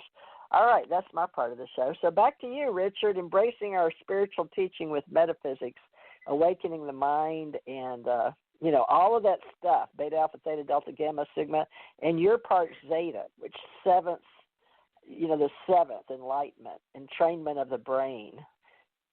Can you enlighten us on that level? Sure. I mean, well, okay. First off, mindfulness is turning the mind away from what is outside of it inwardly. In other words, becoming conscious not only of your thoughts, but actually having and developing the ability to quiet your thoughts so that your thoughts, they don't the whole of your consciousness any longer.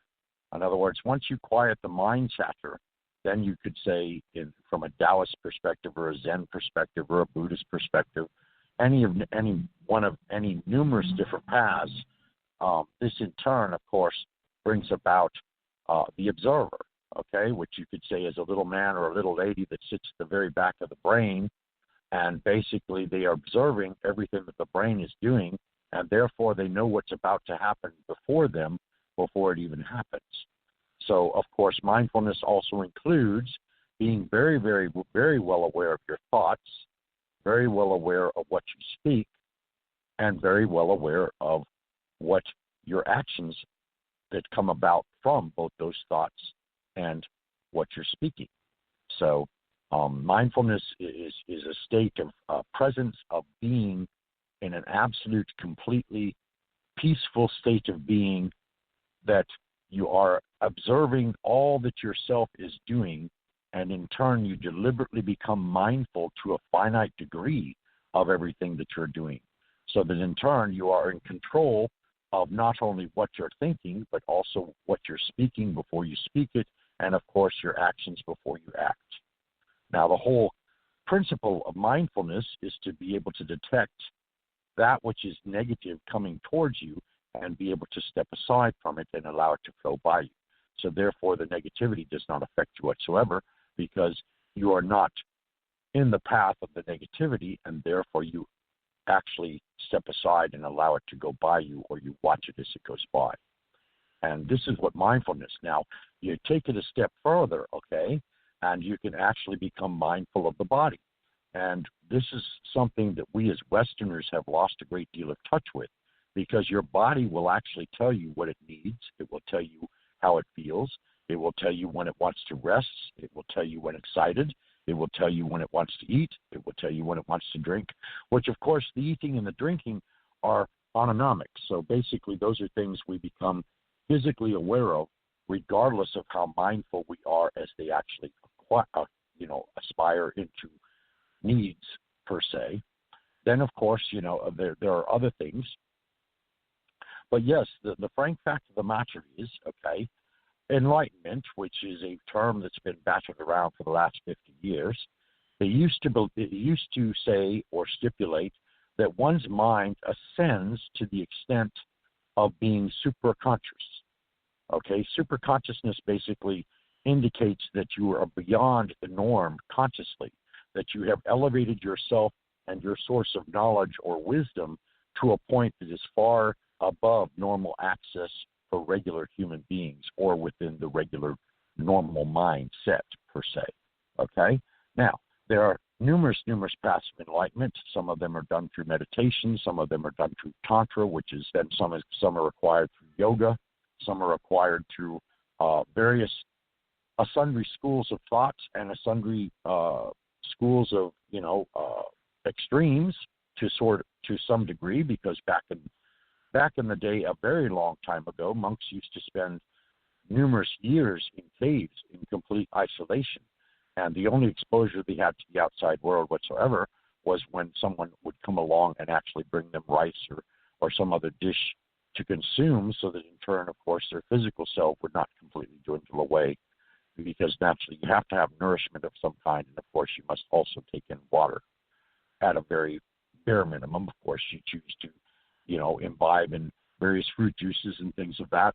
Anything that includes triglycerides and other carbohydrates are very balancing and very nourishing for the body, because when you are out exercising, these are what they tell you need to imbibe directly afterwards, because your body has exuded a lot of this.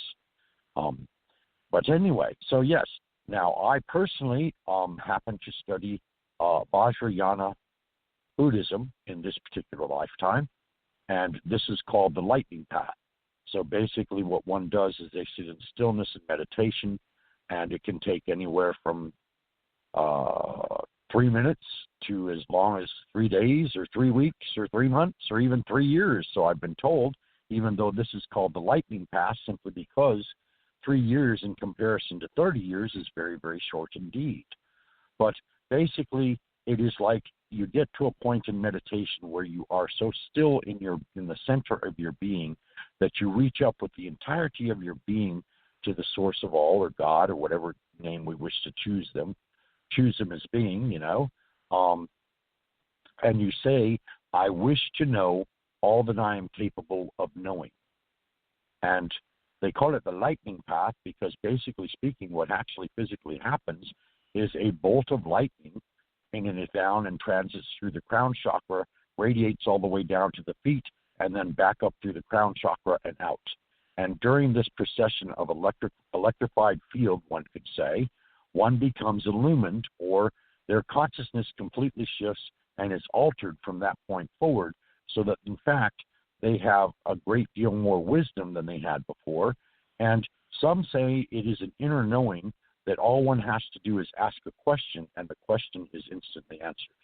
And, of course, I can personally attest to this because this is the way it's been now for me for over 30 years, okay? But also understand that, there is the path of Taoism, there is the path of Zen, there are there are so many numerous schools of Buddhism, it's not funny, okay? And then, of course, you have, there are yogins, there are gurus, of course, but I want to make a point here in the fact being that, you see, it used to be in the 60s and 70s that was the traditional movement. You always sought someone wiser than yourself outside of yourself, when in actuality, you contain all the knowledge and the wisdom that you will ever need. You only have to go within yourself, okay, and listen to your higher heart and your higher self, which, of course, would also be a nomenclature for spirit or soul or whatever, okay, and you can ascertain any wisdom and any answer to any question that you so wish to have. You only have to ask, okay?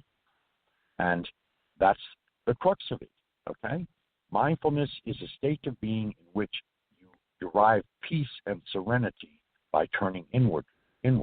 And then, in turn, once you are serene, you focus outwardly and you observe all that you are doing, and you bring it unto inspection to see if, in fact, it is a justified action or a justified thought, or if, in fact, those actions or thoughts are actually harming someone else, or if, in fact, harming yourself. And then, in turn, the root of them, which is the thought itself, okay, which is based upon intent, and then, in turn, you decide whether that intention is right or wrong, which, of course, this is going from a moral and ethical standpoint that, of course, if you follow the golden rule, as it was pronounced by Jesus, Yeshua, Ananda, Sananda, and numerous other names that I could mention. But anyway, he said the golden rule was this, love yourself and love all others as though they were yourself.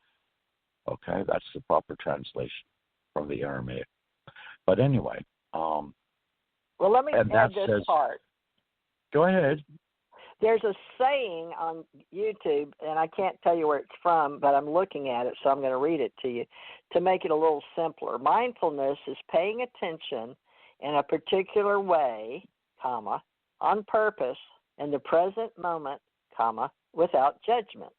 Now, that's the simple way, that because people are saying, well, what's everybody talking about mindfulness, and what is all this awakening?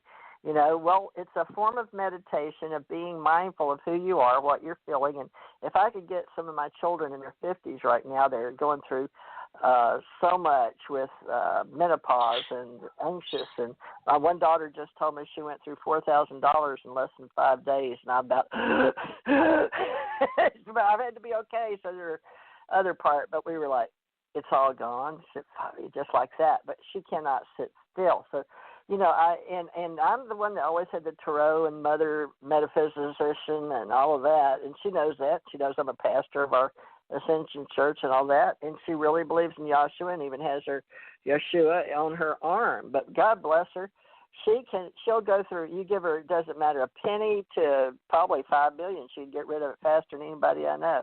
But she wasn't mindfulness. I said, where did you go with all this money? What'd you do with it? But she said they went out, she was friends, and she got the best rooms. And I was like, I don't even know what they were celebrating. So that's not being very mindful. So, that's one thing I've learned to teach younger people, if they'll allow me to be their life coach, is the fact that there are ways that we may want to look at how we respond to ourselves. Some people may be in the moment with lots of money and then like going to a casino, like Marci was saying, bet it all on red or black, and it's all gone instantly. So there's many ways to be mindful of what you're doing, but maintaining awareness of not only being mindful in the moment and in a meditational stance, it's good to be able to sit down and know yourself, just like when you're eating. This is a good time to teach your children, folks, if you're listening, to be very mindful and sitting. And I always had my children say a little blessing to be thankful for what they had, even if that's all they said, that they were thankful for who cooked it. Amen, dig in was. So, you're consciously aware of who you are, and some of the greatest teachers of the spiritual movement and the mindful movement, Eckhart Tolle is one that comes to mind. But anybody that talks to you can tell you, even Oprah, has had some great mindful people.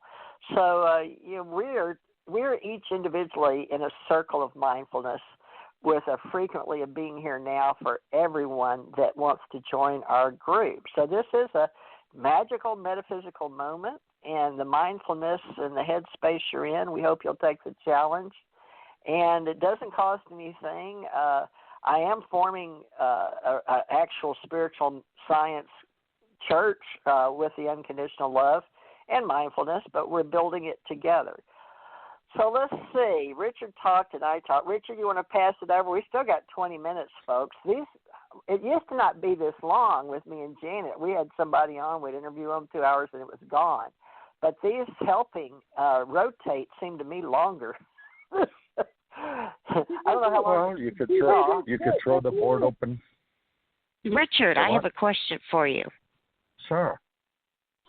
You mentioned the word Ananda. Now, I don't know why, but my oldest, this is the one where I died 5 times and came back. Mm-hmm. When I named that child, the middle name is Ananda. Well, what do you understand it to be? Well, Ananda is an enlightened being. They're very ancient. They have been known in Hindu culture. They have been known in Buddhist culture. And the word Ananda means they who speak, you should listen. That's what the actual name translates out to be. Wow. So, yeah. That's different from what I knew. That is really cool. Sorry, I just had to ask you. That's okay. No problem. Marci, you were saying or about to say? Ananda is also a philosophy in Hinduism. You what? Just so you know. It's also a philosophy.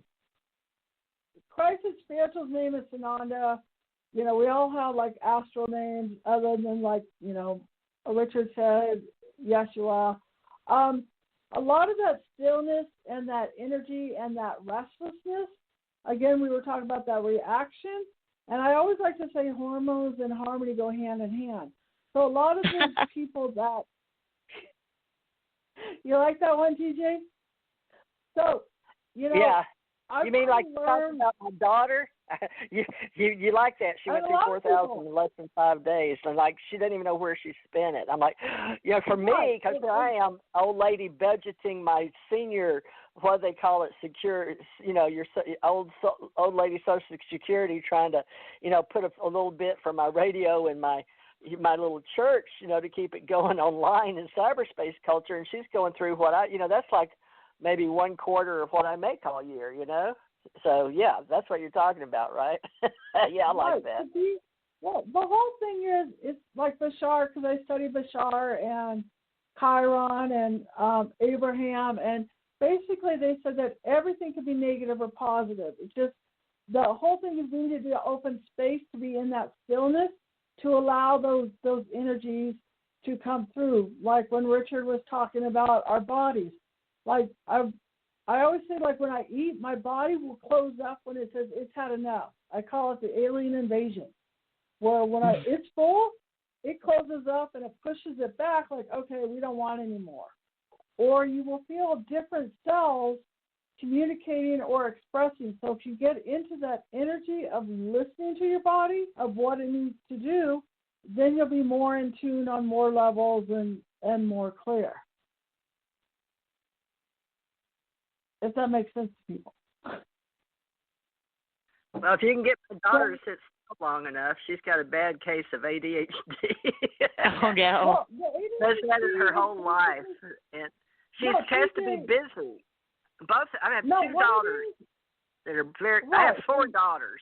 One's passed over, but 2 out of 3 look just alike. Tall blondes. People think they're twins.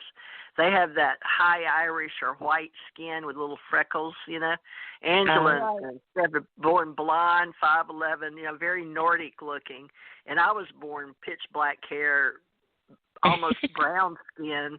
You know, Native American looking, and my dad swore we didn't have any, that all the family was from Europe. So, I don't know, I hadn't done all that DNA stuff with the Thurmans yet, you know, but I do know Thor's protection because I was always told that anyway. But yeah, if I would love somehow for us to get where we can get my daughters to tune in to something that as metaphysicians we could do, but that would be really, really hard. But you can Facebook her, so we'll talk about that later. But anyway, keep teaching.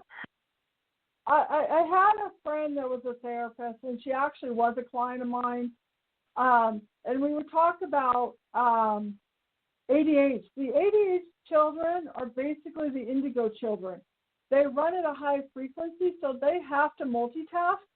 So what it is the schooling that they have now doesn't work, because it's kind of like an old black and white movie where they need to run 3 or 4 different things off the same time. That's just how their brain and the energy, and as we're advancing, more and more people are like that. I was very restless as a child.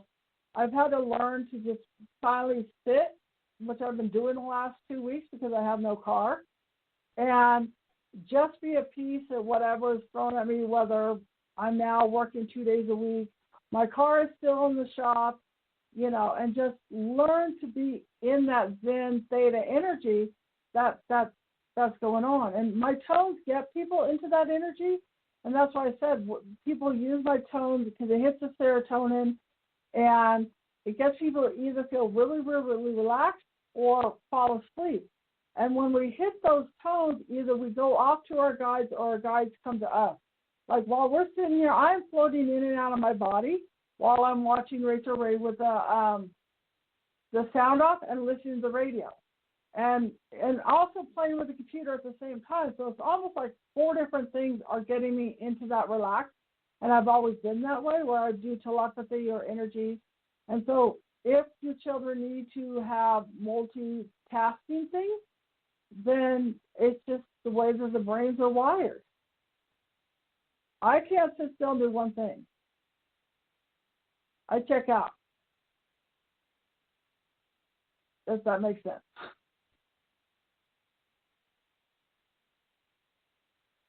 That makes perfect sense. I had to unmute myself. That makes perfect sense. That child, the Ananda child, has ADD and works at a different frequency. Mm-hmm. I'm choosing another tone to rebalance the energy. If anybody wants it, I always ask. Because I can feel them behind me trying to communicate or rebalance the energy. Is everybody okay with that? Well, go ahead as far as I'm concerned. Yes. TJ? TJ, are you there? She must have muted herself. Oh, yeah, that's fine. That's fine, Marci. Yeah. Sounds good. Yeah, we got 11 more minutes. The low note, which is, it's kind of like the low notes is like what Richard and I call the didgeridoo, which is what the monks use into that part of the brain.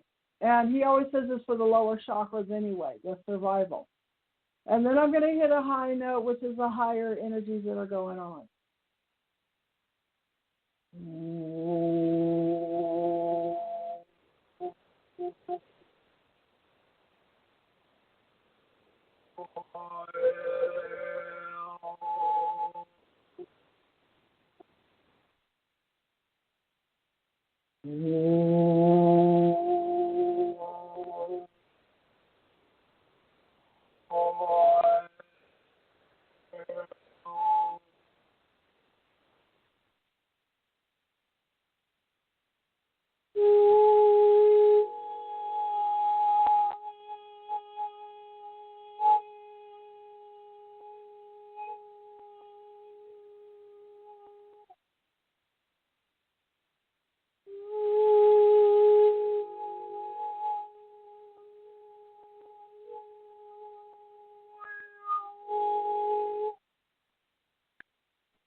room is resonating again.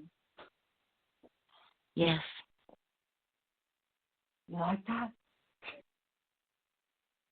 I saw little blue, they look kind of like feathers and rocks.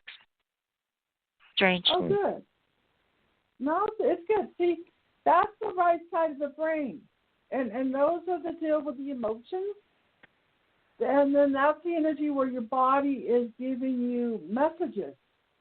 And so it could be aspects of yourself. It could be healings, colors or vibrations, and energy, sounds or vibrations. And as we do the tones, we clear out more and more, which is we get higher and higher guides.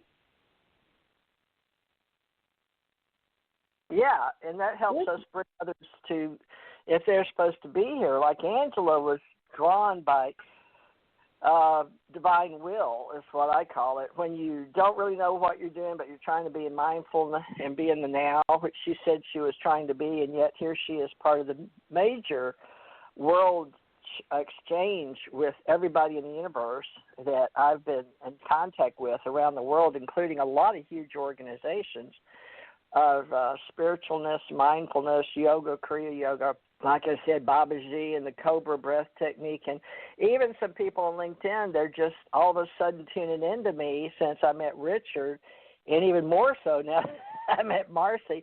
But yet Marci said she spent time with somebody that just came on in the last 24 hours, this radio show yesterday. Yeah, I connected. Yeah, we talked for an hour, and she was calling 10 minutes before we were even on. And so it's just, yeah, well, then that's what I'm saying. People they'll be drawn to it, they don't know why, on the energies that are going on. And it's a higher self, it's guidance, you know.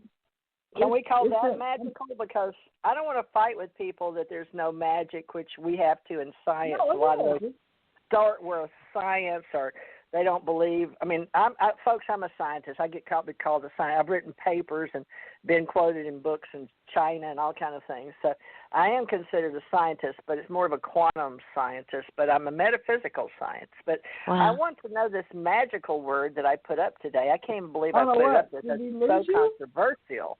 But what we're doing is magical. Go ahead. Go ahead. Can you hear me? Hello? I hear you. Yeah. Huh. Marci, go ahead. You're talking. This is magical, right? It brings people together. Hello? There you go. You're back. We blew frequencies again. That's what always happens. When there's high frequencies, I lost you guys. Oh, no. It's a normal thing with me. Richard and I go through I don't know how many times. We're off to see the wizard. Well, my story is I'm off to be the wizard. That's the name of my book. But we go through this all the time. We blow circuits and we have to call back. We lose hearing. It's just too much a high frequency. Well, let's talk about our books, because mine, folks, real quick, are on Lulu. That was the first one I was introduced to, and I don't even remember how, but we were working with Lightning Source, my family and publishers. We have our own imprint, Timely Manner Books, because I was working in a publishing house, in Oklahoma. And that's where Angela's at. I was over in Tulsa working at a publishing house there. I think it was which one? Thomas. It's probably still there. I think it was Thomas. I'm not sure. I did books, and I was a catcher where I taught the paper, and they did cards and did books, and I dropped the books in to have the binder, glued, all kind of things. It's a lot of fun. But we're here now, and all of us have something we've done in our resumes. We'll probably, everybody be sure and be on LinkedIn. If you're looking for a job, be sure and put it on Indeed. But let's talk real quickly, because we've only got 5 minutes. Lulu and Amazon, folks, Theresa J Morris, if you like Ascension or extraterrestrial stories, that's what I do. I even put out a book for the Ascension Center or Ascension Church, Ohana, I believe. But some of my books are starting to sell, which they didn't for many years. But now it seems like with 2020, all of a sudden, I'm getting $30 here, $30 there. No big deal, but it's more than I used to get with a big fat Easter egg, So, I just thought, well, maybe I should tell people that there's books out there. Now, you have 2 books, and Richard mentioned one of them. Richard's working with me on a couple of books. I want to do one with Men in Black because of our history working around Men in Black, and I think it'll be fun. And then I'm working on a near death. So, Angela, you're welcome to be a chapter in my book, or anybody that's had a near death. If you want, we can do an analogy or a trilogy or something, a series. But let's talk real quickly now about Marci's book, Theta, and Off to See the Wizard. Are they available on Amazon, like mine? Yeah, I wrote We're Off to Read the Wizard about 10 years ago, and it's a trilogy, and my other books are We're Off to Free the Wizard, which is my sister's a trustee, and I'm still working on that about people selling out, and then I'm Off to Be the Wizard. So that's my friends and I being brought up in the upper class and supporting each other and just kind of throwing into all this stuff. This is why I'm trying to help guide people, because we didn't know. My best friend that I grew up with, I was a normal teenager, and she's now back on my Facebook. And I thanked her for all the stuff I was going through, because all of a sudden I started getting these abilities, or these things were happening. The Theta is from when I was first born up until now. We just finished a book in May. Richard's in it, and it's my friends and I's stories and integrations and abilities and support systems. And Richard has now become friends with these other people that are in the book. And so now we're still building this whole bond. And Laura, that was on yesterday, she bought the book, and she's now all part of this energy. So it's a support to, like, we're not going crazy. And it's a support to take back our power. Yes, I feel that way. That's the magical metaphysics today, folks, because I've never put those 2 words together. And I never know. I channel what my show's going to be about 24 hours in advance. So it gives people an idea, and it draws, like yesterday, Eileen from, I think that was her name, from Florida, right, the artist? Right. She was drawn because I put in the words carbon-based unit and extra biological entity. She liked those words in it. She said, one person only. And then today, one person only. Angela, of all the people, Angela, you made today's show. And thank you. And you said it was what you read, too, right? You were looking for political, and you said saw the teaching, and you thought, well, maybe what made you change? Because people love politics, but without Trump being in the middle, they've lost their punch because we don't have a bad guy. Well, but what made you tune into spirituality? I had read it, and it seemed like it was a lot more about.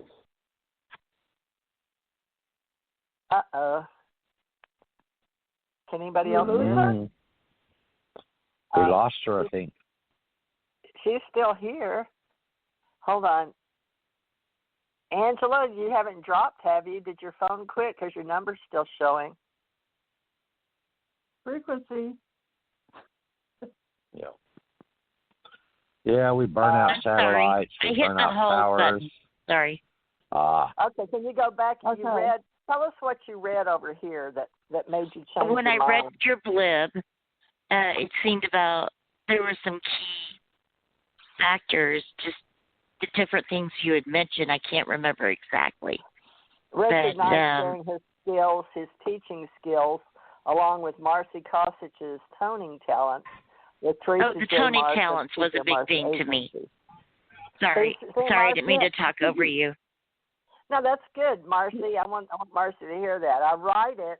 Oh, no, I know. And it's funny because, like, right when I got on, she was like, okay, what do you, and it's like, I guess you're a musician or something, and you were saying stuff. I'm like, okay, it's like different frequencies, different energies, and different hertzes will heal different things, Well, I think it's a healing. It's a healing world when you talk about music and, say, minor second chords. That's my big deal. If I want to ground myself, I go out. Pardon? What is that? What is minor second? Well, Bob Marley uses, a chord, a sound. Yeah. You do it in your tones. I could hear it in your tones. But like Right. Bob Marley has a lot of minor second chords in his music. Draconian chants, Buddhist chants. Right. These all have natural minor second chords, and it affects your mitochondria even. I mean, it's more far-reaching than anybody could really think about. You know, even in high school, I was interested in music as a healing entity, as if it's an Right. entity itself, if that makes any sense, because it's That's its what I own do. force. Right. Pardon? And they've been using. If you look at, they have like some temples in India, which is not even temples, but they're like pillars, and each pillar is a different note, and the guy plays them. Or in Malta, the sound.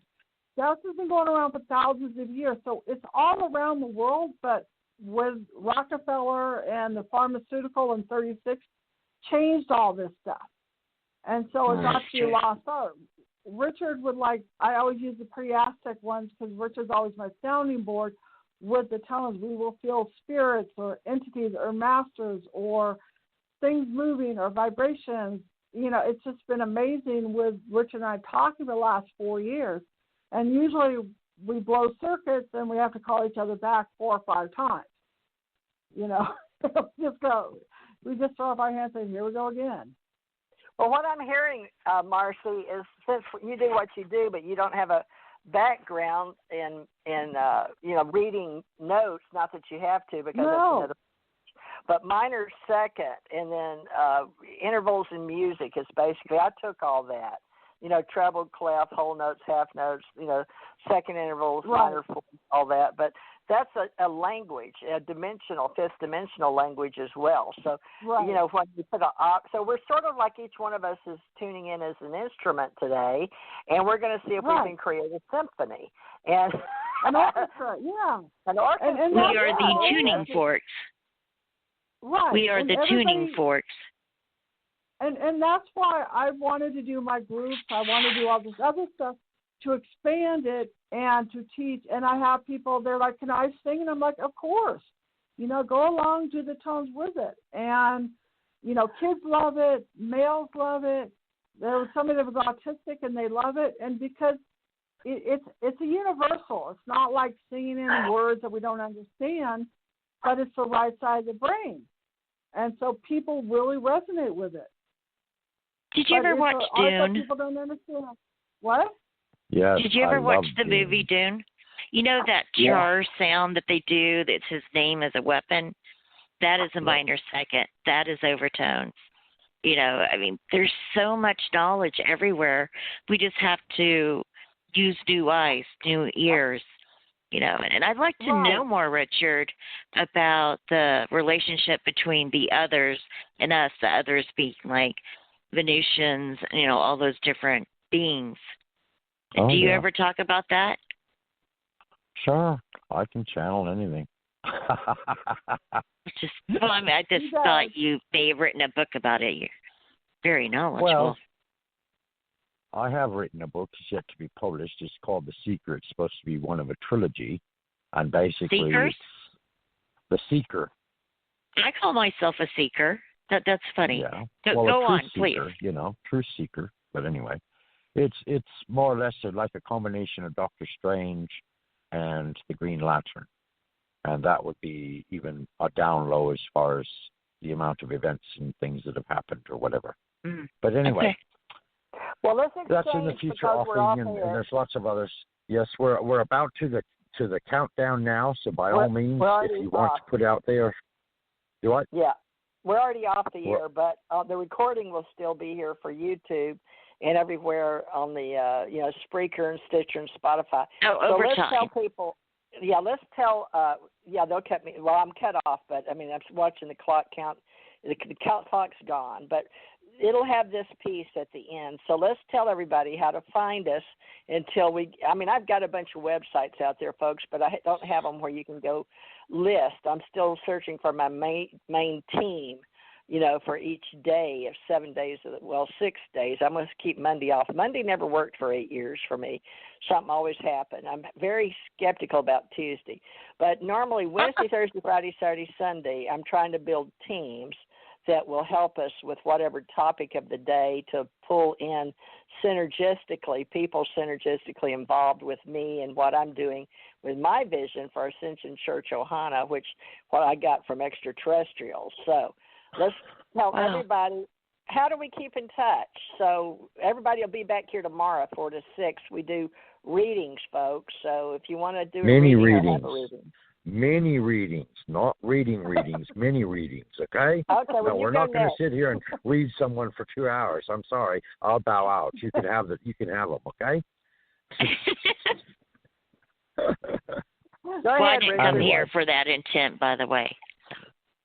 Well, I realize that. I mean, Okay, good. You can easily contact me either at Spirituality and Tranquility, which all 3 words are fully spelled out at gmail.com, or you can reach me easily at RT Knight, which are my first initials, Richard Thomas, last name Knight, like the guy that rides a horse, 35 at gmail.com. And you can find me on Facebook, of course, as Richard Knight, and my profile has the Archangel Michael, and then I can also be found on LinkedIn. To you, Marci, quick. All right. You can LinkedIn me under Marci Kosich or Facebook me under Marci Kosich. My tones are under Marci Kosich on YouTube or Cosmic Cosmos, and my book is on Amazon, Marci Kosich. And my Gmail is marcikosich2@gmail.com. Angela, to you. Well, my email is politicalwoodstock@gmail.com. That's political, then Woodstock, all lowercase, @gmail.com. I have a Facebook page that I don't really take care of. That's called Political Woodstock. Maybe I'll start tending to it. But I got to tell you, politics is very dirty, and I want to get cleaned up, And I'm just staying leave out of politics politics. behind. Yeah. We're all taking a step back on that one because too many of our friends in metaphysics split up in Facebook, all social media, and became, too far right, too far left. Nobody wanted to be balanced anymore. In America, I think it was all pre-planned. That's It true. doesn't ever matter who gets in because all the guys on the backside, and I've seen it with the judges and courts and stuff, folks. It's better just to stay out of the levels. But now people get mad at me because they say, but you're talking spiritual and one vote for one person, and so everybody is a single unit. Yes. So in a way, I'm building a platform for everybody that's a metaphysician to help take care of each other. And in our times to vote, we will vote, and we will vote together, and we'll all have one vote. And then maybe we'll build a political caucus, Angela. Maybe you are exactly the person to carry the flag for that. Maybe we'll have a magical metaphysical group that says we're going to influence, the caucus this way because we've written so many books. Who knows? We don't know what. Well, the Army still does that. Oh, really? Oh, that's a whole other stuff. Yeah. That'll be Saturday or Friday. We do Friday night UFO stuff. Angela, you'll have to come back on our UFO night, Friday nights. 46. Friday? That's when my mother does dominoes. I'm helping her right now. She's got a domino group she goes to on Friday night. I'll have time. Saturday is paranormal, Sunday is spirituality. So take a peek. They all sound good. I'm kind of hooked at this point. So. Well, good. 4 to 6, folks, 5 to 7 Eastern. Please feel free to join us, and we will work on this, trying to get everybody to realize that, we're all the authors of our own life story. That was the sentence my mother left with me before she passed. We are the authors of our own life story. Wow. She told me That's to please impactful. write ebooks. Yeah, that was a wonderful thing before she passed. And also for me to make sure I kept my publishing company going, Timely Manner Books, and make sure I do ebooks. So I'm trying to make my mother happy. And so, folks, if you're doing books and you want us to help you, please let us know. We're all copywriter, editors, publishers, blah, blah, blah. All right, we'll see y'all tomorrow for I'm doing my Thursday readings, tarot readings, folks. And mini Richard, readings. I would love for you and Marci, if you Mini want to come. readings. You must do mini readings. You understand? Small, You're disturbing the force. Mini readings. readings. Yeah, I think everybody that listens to keep my Blog phone Talk- number, TJ. I'm sorry to talk over you. Keep my phone number. I would love to stay in touch with you. All three of you are amazing. All right. Thank you. Well, I'll put your number right here. Facebook me if you want, and or LinkedIn me. It's all good. I need to get a LinkedIn account. So. Yeah. Oh, it's free. It's on Facebook. Yeah, please get a professional LinkedIn, because we're all independent contractors, and if you make money with me, I have to send you a 1099. But we're all consultants, we're all authors and speakers, and we speak our books. So that was what I was saying. Then we go to events twice a year, depending on the ones close that are promoting our books. So, and I actually go to them and put your books on my table if you can't afford to go. So. We'll do that again when those events happen again, but that's what we're looking forward to, is an annual meeting, and we have 2 psychic fairs here where I live, Navarre Conference Center, so pay attention, and then there should be some more of those Comic-Con type things in Pensacola at the big circle here we have in Pensacola. So love and light, everybody. I'll be here tomorrow, same time, same station. Thank you, Angela, for a wonderful job of being who you are and helping me. Thank you. So, Marci, you are excellent, and you're always welcome. And tomorrow, if you want to come. Oh, yeah, I'll be here too. I have no job. Well, on weekend. Okay, well, we're going to discuss. Yeah, I'm going to tell the universe. I'm going to tell the universe that we're going to go with the United States $1, $2, or $3 a minute and charge for our time, folks, not for what we can tell you that we channel through the universe. But we'll start many readings tomorrow. We want you to join our team, but for right now, the world's set up patreon.com for me /Theresa J Morris. You go there and you look around and see the different tiers that I've set up and see if you're interested in anything I personally do. And $2 goes a long way in our life, but we're going to try to build a spiritual group, a community, and put you on some radio and help you build your books and hopefully represent you if you can't afford to go to the various book-selling events. But that's the plan for 2021 and 2022, because that's all I've ever done is events and write books and speak and do radio shows. It's all together. It's a plan. It's a model. And it works a little bit for me, but I'm retired. It's not a full-time job. It's a hobby. And everybody is welcome to volunteer for our groups. And you'd be surprised what we pull together in these events with thousands of people that come. You'll be really pleased at some of them. So we'll let you know what the themes are and where they're going to be. But right now they're teaching classes online, which we may start doing, all of us. Just let me know. All right. Richard, Marci, we'll see you tomorrow. Is that correct? Y'all want to do Yes. Yes. All right.